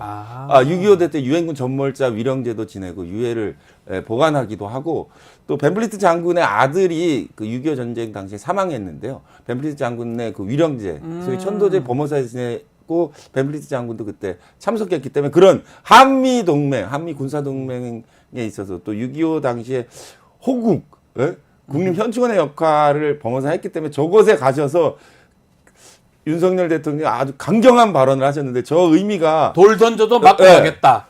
저게 뭐 우리는 국내 정치용으로 보이는데 저는 저 벤플리트 장군과 갔던 이승만 대통령이 갔던 곳에서 이승만 대통령과 함께 같은 생각을 이승만 대통령도 그때 그런 이야기 했어요. 그래요? 그래서 좀 약간 국내 정치용이라기보다도 그 국제 관계에 대해서 저런 생각을 하고 있는 거. 국제 관계 뭐 러시아나 북한 북한 관련돼서 얘기? 자기의 분명한 소신을 드러낸 게 아닌가라고 해석해 보는데요. 한 가지 저 말 자체가 별로 좋지 않아요. 정말 돌 던지면 어떡할? 저런 걸 언참이라고 그래요. 누가 시키지 않는데 자기 스스로 자기의 미래를 예언하는. 이럴 때는 박근혜 대통령이 국회의원 사퇴 기자회견에서 저는 대통령직을 사퇴하겠습니다라고 실언해서 다시 말씀하셨다든지. 최근에는 어떤 뭐 여성 장관께서 드라마틱하게 엑시트 하겠다고 본인이 그냥 드라마틱하게 사라지신 경우는 그런 게 전형적인 언참인데 본인이 누가 돌 던지지도 않았는데 맞고 가겠다라고 한 건 좀 굉장히 좋지 않은 실언인데 우리 스님은 국제적인 어떤 부분 측면을 말씀해 주셨는데 일반 해석은 지금 국내적인 김건희 여사 부분 등등으로 해석을 하는 경우가 많거든요. 이제 저는 이제 스님의 과잉 해석이 아닌가. 너무 수준이 높다. 스님이 훨씬 더 좋게 수준 높게 해석을 해주셨다. 그 부산에서 이번 선거에서 그 질지도 모르겠는데 크게 이겼잖아요. 뭐 아무리 작은 지방선거 뭐 그 구청장이었지만 저는 이걸 보였어요. 그러니까 지지자들만 그러니까 자기를 좋아한다고 하는 사람들한테 가서 환호받는 것. 그러면서 이 양반이 얼마나 심리적으로 취약한 사람인가. 오히려 좀 그게 좀 보였고요. 뭐 개신교계 어디 지금 불교 뭐 카톨릭 다 마찬가지지만 진짜 종교 지도자들이라면 좀 이야기하면 안 됩니까? 뭐 저기 가서 사진 찍으면서 손 꽉 잡으면서 뭘 그런 그 병풍 역할이나 해주면서 왜 이 짓을 하고 있는지 저는 참 한심하다는 생각밖에 안 들고요. 지금 대한민국에 수많은 문제들이 쌓여 있습니다. 의료 문제, 의료 대란 지금 뭐 해결 하나도 못 하고 있고 또 경제 문제 이제 엄청난 큰 폭풍이 올 거라고 다 경제학자들 예측하고 있고 AI 관련해서 지금 우리나라는 아무것도 지금 대책이 없어서 지금 뭐 십몇위 뭐 그 인터넷 그 최고의 국가가 인터넷 속도도 우리나라 십몇 위로 떨어졌대요. 그런 상황이고 또 기후위기, 인구 소멸 이런 정말 중차대한 문제를 해결해야 되는데 우리가 저런 하찮은 정말 어찌 보면 국내에 뭐 아무것도 아닌 문제 또 이런 정말 더 큰 중요한 문제를 놓치고 이런 문제에만 지금 집중하고 있다는 게 너무 안타까운 사실 상황입니다. 그 국정 운영 관련해서 뭐 지금 아마 그 말씀 같아요. 김건희 여사가 탁 그걸 맡고 있으니까 막 제대로 된 국정 운영이라든지 외교, 안보, 경제, 뭐 지금 의료 뭐 다 제대로 되는 게 없다라고 말씀 주시는 것 같은데 김건희 여사 우리 상황을 우리가 뭐 항상 종횡무진에서 얘기를 하니까요. 저는 궁금한 게 대통령은 지금 이 상황, 김건희 여사 현재 상황 어떻게 인식을 하고 있을까요? 아니 궁금합니다 지금. 뭐 여러모로 그 대통령께서 뭐 본인의 심경을 피력하고 계시지 않습니까? 뭐 본인 김건희 여사도 힘들어하고 대외 활동은 자제할 것이다. 본인이 스스로 지킴이의 역할과 정권 본인 대통령과 함께 가는 사람으로 인식한다는 것을 여러 차례에 걸쳐서 말씀하셨기 때문에 예. 저 기조는 변하지 않을 것입니다. 아. 근데 사실 윤석열 대통령을 이렇게 잘 보면 윤석열 대통령은 이렇게 굉장히 개성적인 캐릭터가 아니에요.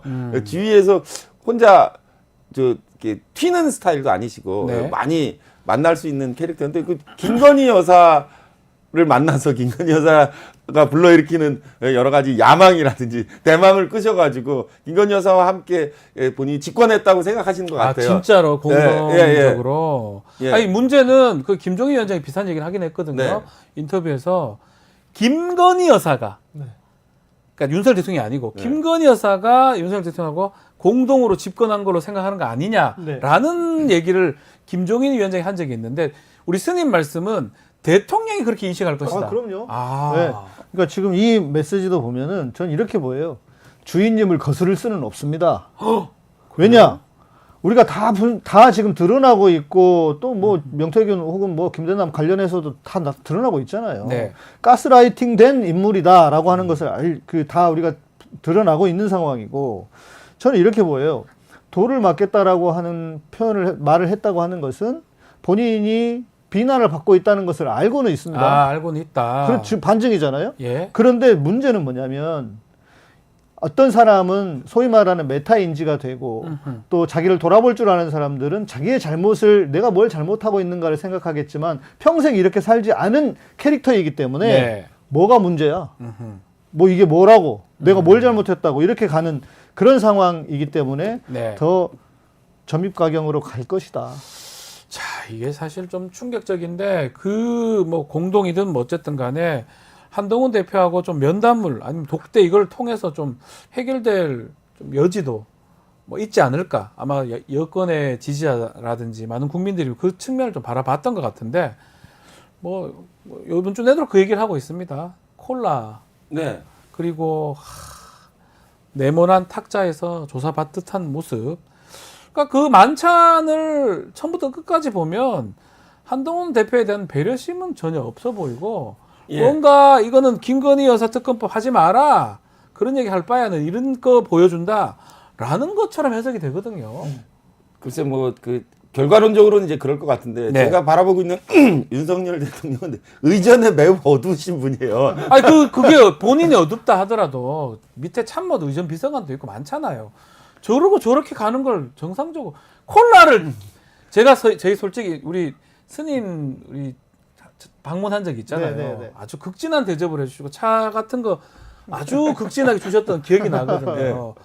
하다못해 저희 같은 사람이 가더라도 그렇죠. 네. 손님이 왔는데 손님이 오면 콜라를 주는 게 어디 있습니까? 아니 윤석열 대통령 사우디 빈살만 왕자 왔을 때는 맹물 생수 줬어요. 그것도 사각 테이블에. 그러니까 똑같습니까? 의전 절차 자체가 저분이 좀 약한 분이에요. 너무 약한 거 아닙니까? 그리고 이제 그 본인이 환하게 웃으면서 대화할 때는 그 재벌 총수들이나 이제 그 지인들과 해운대 횟집이라든지 네. 폭탄주 할 때는 환하게 이렇게 건배하실 때 그런 모습은 굉장히 좋은데 차가 어색하고 그리고 술이나 이런 건 좋은데 그 사람들이 저 착각하는 게 저거 자체가 잘못된 게 보도의 최초의 차담이라고 하는데 저 무슨 차를 마셨습니까? 제로 콜라와 윤석열 대통령은 아메리카노 커피 아이스 드셨다. 아메리카노. 아이스 아메리카노 마셨다고 하는데 그럼 저게 차담이 아니에요. 차담은 굉장히 격조가 있는 거예요. 그러니까요. 저거 콜라하고 커피 마신 거를 차담이라는 이름에 이렇게 포장했을 뿐이지. 네. 그러니까 차담이라고 했으면 콜라하고 아메리카노 마시면 안 돼요.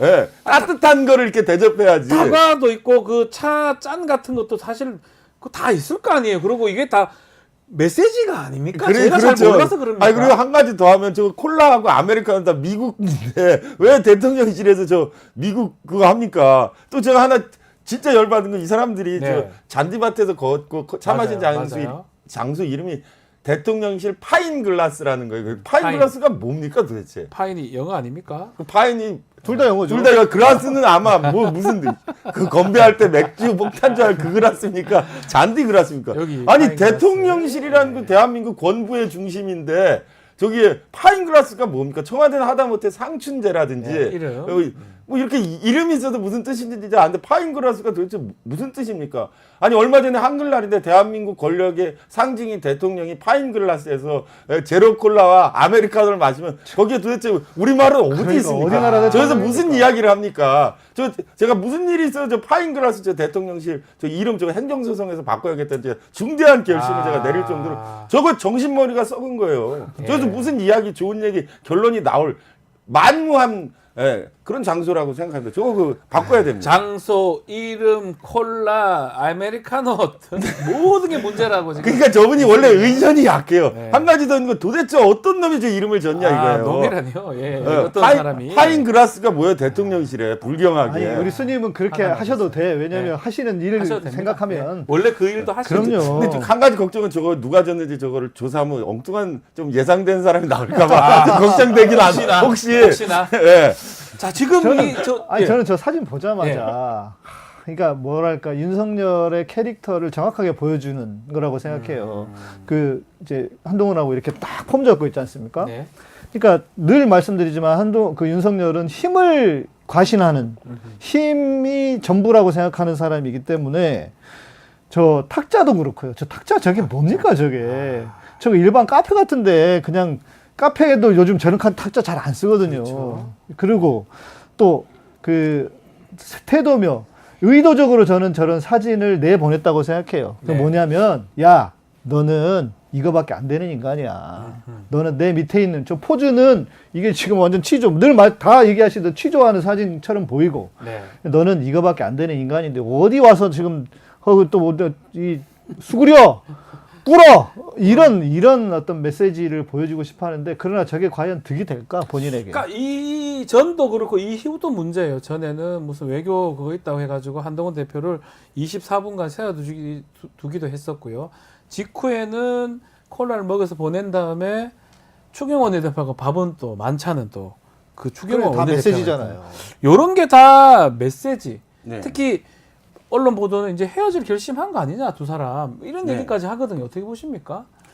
그래서 윤석열 대통령은 그 뚝심이 있어서 본인이 생각한 바를 밀어붙이고 뭐 헤어지려면 그래 그 끝장을 봐 이럴 수 있지만 한동훈 대표는 합리적인 의사결정을 중요시하기 때문에 네. 본인과 윤석열 대통령이 그 운명 공동체라는 사실은 본인이 명확하게 인지하고 계신 것 같아요. 아. 그러니까 어떻게 해서든지 빵꾸난 배를 수선해 가지고 당분간 이 배를 운항해야 된다라는 생각에는 아마 변함은 없을 거기 때문에 한동훈 대표는 상당 네. 기간 저 파열음을 내면서 그 운행될 거로 생각합니다. 한동훈 대표. 예. 아니 저도 좀 그렇게 읽혔는데요. 그러니까 대통령실 입장에서는 네가 해봤자지 뭐 그런 어떤 느낌으로 계속 밀어붙이는 거라고 보이고요. 네. 한동훈 대표는 좀 제발 그렇게 했으면 좋겠다. 아. 좀 그 대표까지 돼가지고 뭐 또 다음 차기 주자 뭐 이런 얘기 나오는데 뭘 하나 보여줘야지. 아하. 뭡니까 이게? 그래서 그게 그 우리 지금 보도에 따르면 이재명 대표, 민주당 대표죠. 한동훈 대표가 회담의 가능성이 있다. 또 이 면담 전에 이재명 대표하고 회담하겠다는 또 공개를 해버렸어요. 한동훈 대표가. 글쎄요. 이게 어떤 의미인지 빨리 회담한다면 다음 주에 할 수도 있을 것 같은데 특히 특검법이 딱 걸려 있잖아요. 네. 요런 얘기도 지금 나올 것 같기도 하고요. 어떤 선택을 할까요? 아니 그 한동훈 이재명 회담에서 많은 이야기가 나올 수 있겠죠. 그래서 네. 아주 소위 전향적인 결론을 낼 수도 있지만 실행하지 않을 겁니다. 왜냐하면 본인이 써 있는 그 기반 자체가 다르기 때문에 양쪽 다 어느 한쪽의 의견을 대폭적으로 수용하는 순간 본인이 디디고 있는 기반에 문제가 생길 수 있기 때문에 전향적인 합의는 도출할 수 있지만 아마 실행 단계에서 서로 파국에 이를 거라고 생각합니다. 저도 네. 예. 저도 과연 할 수 있을까? 그러니까 지금 본인이 계속 언론 플레이를 하고 있지 않습니까? 네. 그런데 소위 지금 세간에서는 간동훈이라고 그래요. 아, 무슨 말입니까? 간만 보고 있다고. 아하. 예. 그러니까 그것처럼 지금 언론 플레이하고 하지만 과연 저걸 실행할 수 있을까는 저는 뭐 만났다 이까지는 할 수 있겠지만 네. 정말 전격적인 결정을 하는 거는 저는 쉽지 않을 거다. 간만 보고 있다 이렇게 말씀 주셨는데 제발 좀 해라. 저는 예. 그렇게 얘기하고 싶어요. 자 이제 지금 남아 있는 거는 사실은 야당 입장에서는 결국 장외투쟁을 좀 하겠다고 하고 그 한동훈 대표 쪽에서는 이재명 대표 선거만 기다리고 있는 것 같아요. 뭐 지금 얘기에 따르면 대표 선거 1심 선거 전에 우리 김건희 여사 문제 해결하자 이런 얘기. 그리고 야권의 장애투쟁, 여권의 이재명 리스크 띄우는 움직임 어떻게 해석하고 있습니까? 그러니까 한동훈 대표 입장에서는 둘 다 시간의 문제이고 버틸수록 좋아지는 것이죠. 앞으로 또 거기다 이제 내년도 예산도 심의해야 되는데 이제 국회의 도움이 절대적으로 대통령실에서도 필요한 그런 시기가 왔기 때문에 그러니까 대통령실도 한동훈 대표의 조력이 필요한 게 있고 네. 민주당에서도 한동훈 대표와의 대화를 통해서 조력이 필요한 부분이 있다면 한동훈 대표 입장에서는 시간이 한두 달 남았는데 금년도 한두 달 네. 동안 본인에게 유리한 국면이 펼쳐질 것이라는 걸 예측할 수 있기 때문에 지금 당장 결정하지 않고 조금씩 보류하면서 점점 유리한 고지를 자기가 선점해 나가겠죠. 그 장외투쟁도 마찬가지일 거라고 봅니다. 네. 한동훈 대표 입장에서는 민주당의 장외투쟁이 아무리 격렬해져도 외면적으로 유연하게 대처하고 있다 보면 본인의 타임이 올 거라고 생각하기 때문에 그런 식으로 대처할 거라고 예상하고 있습니다. 애기 장애투쟁이라고 하긴 좀 그런데 일단은 10월 27일 날 한국 기독교인들 대규모 집회가 지금 열립니다. 광화문에서. 이게 찬반 여론이 좀 팽팽한데 네. 막 이거는 좀 보수 진영의 집회 같기도 하고요. 뭐 우리 네, 목회자시잖아요. 어떻게 네, 네. 보십니까? 이 그 전에 이제 앞에 얘기를 상황? 좀 하면 예, 같이 말씀 좀 주십시오. 그 이재명 대표 재판 관련해서 뭐 네. 제가 어디서 들은 이야기인데 네. 이상민 행안부 장관이 진짜 그만뒀어야 될 사람이 지금 뭐 판사 출신이어서 네. 뭐 판사들을 만나고 다닌다. 음. 그래서 어떻게든 이재명 대표를 지금 일주일에 재판을 4번, 5번 받고 있지 않습니까? 네. 근데 어떻게든 그냥 해결하겠다. 잡아 넣겠다. 뭐 이렇게 하는 것 같아요. 아니면은 뭐 선거에 못 나오게 하건 다음 선거에 그렇게 하는 상황인 것 같은데 그래서 뭐 그거를 기다리고 있고 내부로 외부로 뭐 다 그렇게 기다리고 있는 상황인 것 같은데 저는 판사들이 제대로 된 판결을 하기를 바랄 뿐이고 기독교계는 이게 뭐 저는 이제 내부에 있는 사람이기 때문에 네. 제가 이건 말씀을 좀 드리고 싶어서 제가 좀 이 이야기를 꺼냈는데요. 예. 지금 이제 보통 그렇지 않습니까? 적을 만들어서 내부를 결속시키는 그런 일들을 어디든 합니다. 그런데 네. 지금 개신교계가 지금 그거를 몇 해 동안 계속 하고 있고 그 중에 네. 하나가 동성애, 이슬람 뭐 이랬단 말이에요. 맞습니다. 그래서 지금 반대하는 게 뭐냐면 명목상으로는 그겁니다. 동성애 반대, 차별금지법 반대 이거거든요. 그 지금 그런데 이게 재밌는 거는 네. 코미디는 게 23대에서 법안 자체를 발의가 안 돼 있어요. 그리고 22대에서 법안을 발의한 사람이 민주당도 아니고 정의당 장혜영 의원이었는데 그때 당시 교회가 제기하는 모든 이슈들이 있었어요. 네. 그래서 저도 제가 방송을 하는 사람이기 때문에 저희 채널에서 방송하기 때문에 제가 장혜영 의원실에 전화해서 물었어요. 지금 교계에서 이런 이슈들이 있는데 뭐 예를 들면 동성애 반대, 동성애 잘못됐다, 죄다라는 설교를 하면 잡혀간다. 막 이런 이야기들 어떻게 되냐 그랬더니 아닙니다. 다 아니에요. 차별금지법에 그런 게 있냐 네. 질문했다는 거죠. 다 아니에요. 예. 그러니까 교계가 지금 가짜 뉴스를 퍼뜨리면서 있지도 않은 법안과 반대를 하는 이 바보 같은 엉뚱한 짓을 하고 있는데 네. 이거죠. 그래서 수많은 사람들이 이런 문제를 제기합니다. 과연 국가적인 참사 때 교회가 이렇게 했느냐? 니들이 세월호 때 해봤느냐? 이태원 때 해봤느냐? 이태원 때 해봤냐?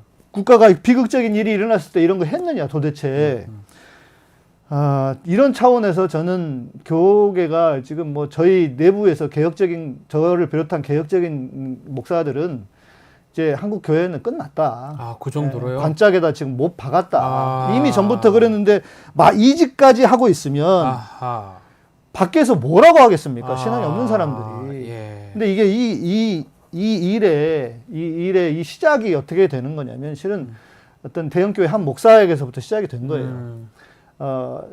개신교회는 여러 가지 진영들이 많습니다. 뭐 진보 진영, 보수 진영이 있는데 보수 진영 안에서도 역사적으로 보면 너무 어떤 교회 내 문제만 우리가 이야기했다는 걸 반성하면서 나온 게 뭐였냐면 로잔 대회라고 하는 사회를 향한 어떤 메시지, 사회에 대한 우리가 신앙인으로서 그걸 해야 된다라고 하는 게 로잔 대회인데 이게 최근에 올해 한국에서 열렸습니다. 예. 그런데 본인이 뭔가를 여기서 큰 역할을 해보려고 아하.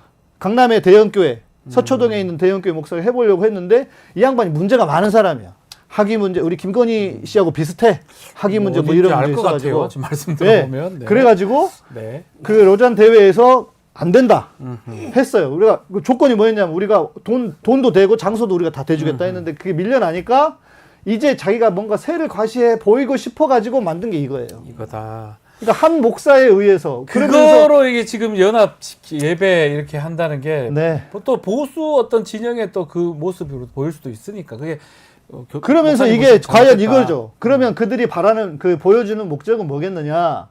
지금 윤석열 지지율 빠지고 뭔가 코너에 네. 몰려 있는 것 같으니까 우리 보수적인 교회가 요만큼 힘이 있습니다. 언제든지 우리한테 의지하십시오라고 하는 걸 보여주고 뭔가 혹시나. 지지하고 싶은 그런 것들이 있다. 저희 교단 선배입니다. 알겠습니다. 누군지는 뭐 아마 아실 분은 알 것 같은데요. 서초동, 강남, 서초동, 서초역. 아유 죄송합니다.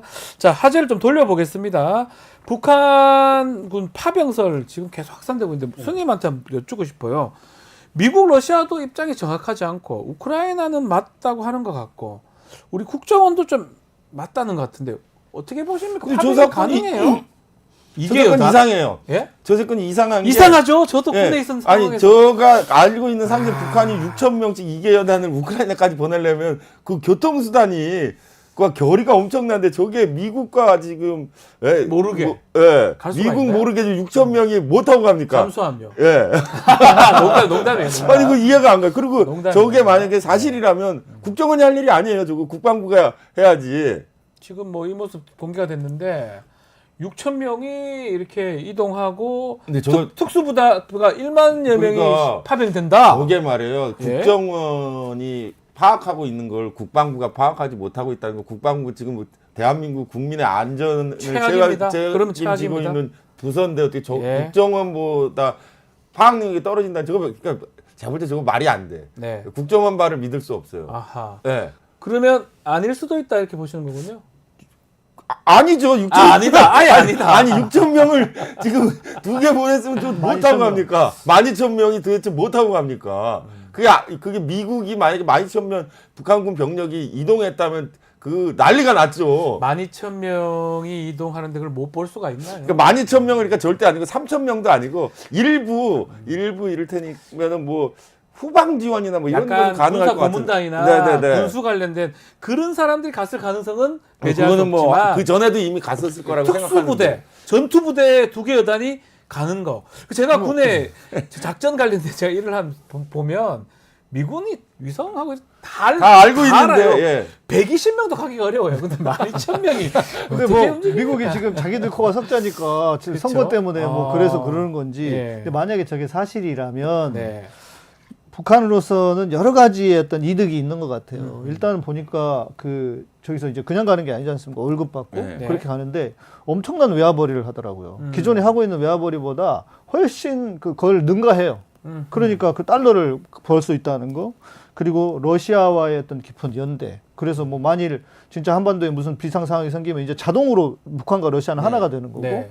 그리고 지금 북한이 제일 필요한 게 뭐냐면은 미국까지 쏠 수 있는 미사일. 네. 그 기술이 필요한데. 대륙간 탄도 미사일. 예, 그래 러시아 또 지금 갖고 있어요, 다. 러시아 통해서 기술 전수받을 수 있고. 다 갖고 있어요. 또 실전 기술을 뭐 북한도 아무리 뭐 군인들이 그렇다고 하지만 실전 기술이 없단 말이에요. 근데 벌써 한 2년 넘게 이 전쟁 되는 상황에서 러시아로부터 받을 수 있는 실전 기술도 있고. 그러니까 북한 입장에서는 남는 장사일 수는 있다는 생각은 들어요. 에이, 남는 장사 아닌 게죠. 네. 북한이 만약에 갔으면 미국은 지금 바이든 행정부 다 지금 집에 가야 돼요. 아니 그래서 선거 때문에 시시하고 있다 이런 얘기가 있단 씨. 말이에요. 아니 그게 아니라 선거의 문제가 아니라 그 미국이라는 나라가 그 세계의 국제 질서를 통제할 수 없다는 게 증명된 건데 그 바이든 행정부 다 집에 가야 되는데 만약에 저런 일이 있기 좀 어렵다고 봐요. 미 대선 지금 2주 남았는데 중동도 안 좋아요. 네. 우크라이나도 안 좋은데 지금 극동 상황, 이 우리 극동 상황, 네. 북한 극동 상황에 안 좋은 이런 것까지 만약 통제를 못했다. 예. 그럼 선거도 지겠죠. 선거가 아니라 그냥 바이든 그 밑에 있었던 사람들 다 집에 가야 된다니까. 아니 그래서 말이 안 돼요. 그래서 미국에서 이렇게 보내서 대통령실 그랬다는 거 아닙니까? 선거 전까지 아무것도 하지 말고 가만히 있어라. 가만히 있으라고. 그 부장관이 예. 그 미국이 2차 대전 이후로 계속 목적이 뭐였냐면 두 지역에서 전쟁을 수행할 수 있는 능력을 키우는 거. 네, 근데 네. 결국은 실패했어요. 예, 예. 한 개는 가능하지만 네. 두 개, 지금 세 개가 될 수도 있어요. 잘못하면.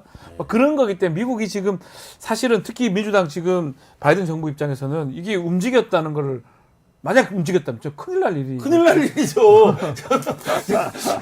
근데 저게 왜 그러면 지금 젤렌스키가 대통령 임기가 끝났잖아요. 네타냐후도 비슷한 것 같아요. 지금. 네, 대통령 임기가 끝났는데 저 계엄령 때문에 계속 이제 권한대행 형태로 이제 계속 하고 있는 건데 트럼프가 대통령 되고 그러면 이제 본인도 내려와야 되고 그러니까 이제 젤렌스키 발로 북한이 파병했다라는 게 맞습니다. 계속 나오고 있는 것 같아요. 우리 시간이 얼마 없지만 짧게 한번 결국 미국 대선에서 만약에요. 네.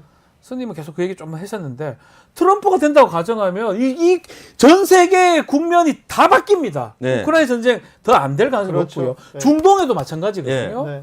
이런 거 봤을 때 북한도 마찬가지입니다. 그러니까 이런 거 다 우리가 좀 2주밖에 안 남았어요. 좀 생각해야 되는 거 아닙니까? 맞습니다. 예. 그러니까 지금 이제 제가 이렇게 좀 보니까 네. 우리 언론이 실은 이제 좀 거짓말 혹은 사기를 쳐왔더라고요. 아, 뭐 해리스가 이기고 있다 막 했는데 네. 이긴 적이 없어요. 보니까 지금 그 여론조사에는 어떨지 모르겠지만 네. 아시다시피 간접선거 선거인단 뽑잖아요. 그런데 선거인단은 한 번도 이긴 적이 없어서 제가 볼 땐 트럼프가 될 확률이 아주 높아지는 상황 같아요. 지금 상황상으로 여기는 경합주입니다. 경합주에서 딱 뽑는 거기 때문에 경합주에서 어느 쪽이 유리하냐. 근데 좀 트럼프한테 유리하게 가고 있는 모양새거든요.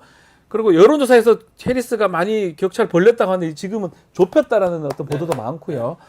트럼프가 되면 모든 게 바뀔 것 같은데요. 모든 게 바뀌어, 모든 게. 트럼프는 정말 모든 게. 공약이 아니지만 뭐 트위터로 여러 번 얘기했는데 자기가 미국 대통령 되면 네. 김정은 위원장 보고 뉴욕 양키스 구장에서 내년도에 야구 보자고 트위터에 날렸는데 지금 김정은 위원장이 지금 워싱턴에 갈지도 몰라요. 트럼프 맞습니다. 대통령 되면 워싱턴 내년 봄에. DC에 가가지고. 근데 야. 북한이 2주 남기고 우크라이나에 12,000명 병력을 보내고 남쪽을 향해서 포격을 하겠어요? 그러니까요. 예? 그러니까요. 몇 달 뒤에 뉴욕 양키스 구장에서 트럼프가 야구를 보자고 하는데 김정은은 예. 트럼프 만난 적도 있고 상당히 호의적일 것 같은 거거든요. 이거 예. 아니, 선거 자체가 트럼프 네. 되길 바라지 네. 않겠습니까? 아니, 그러니까 트럼프가 되면 적어도 대한민국에 전쟁은 없다. 전쟁은 없지만 그러나 더 혼란스럽다. 예, 그러나 방위비 분담 뭐 난리도 아니다. 난리도 아니 아니다. 그냥 개털된다 한국은. 그리고 그것도 생각 못 하고 이때껏 미국하고 외교했던 부분 완전 모래성이 되는 거 더 아닙니까? 무서운 건 윤석열 대통령이 북한군 파병설에서 격분하셔가지고 우크라이나에서 이제 살상용 무기를 제공하겠다는 걸 검토하고 계신다는 거잖아요. 네. 그럼 이제 러시아와의 관계가 끝나요. 그렇죠. 그러면 이제 어떻게 되는 겁니다. 한반도를 둘러싼 4대 강국 중에 지금 예. 트럼프가 왜 저렇게 돈 한국한테 뭐 ATM기다 이렇게 얘기를 하고 있냐면 대미 무역 흑자 때문인데 네. 대미 무역 흑자가 엄청나게 늘어났어요. 그런데 뭐냐면 한국이 미국에다가 자꾸 뭐 미국에서 투자하라고 그래가지고 설비 투자하고 했잖아요. 네. 공장 지어주고. 근데 그게 다 잡힌다는 거예요. 근데 그거는 계산 안 하고 뭐 트럼프 입장에서는 뭐야 몇백억 달러? 오, 그 너네 이렇게 흑자 났네. 그러면 우리한테 돈 더 내야지. 그러면서 방위 분담금을 그렇게 12조 달러를 요구한다는 거 아니에요? 12조를 요구한다는 거 아닙니까? 예. 12조 원을. 그러니까 이게 과연 지금 이 정부가 이걸 감당할 수 있을까? 알겠습니다. 좀 마지막에 또 미국 대선으로 갔어. 정말 얼마 안 남았어요. 이제 미국 대선. 미국 대선에 따라서 전 세계도 요동치지만 우리나라가 가장 많이 아이고, 네, 더 제가 얘기 뭐 이제, 한 말씀 더 드리고 마무리 싶은 게 말씀 주십시오. 예.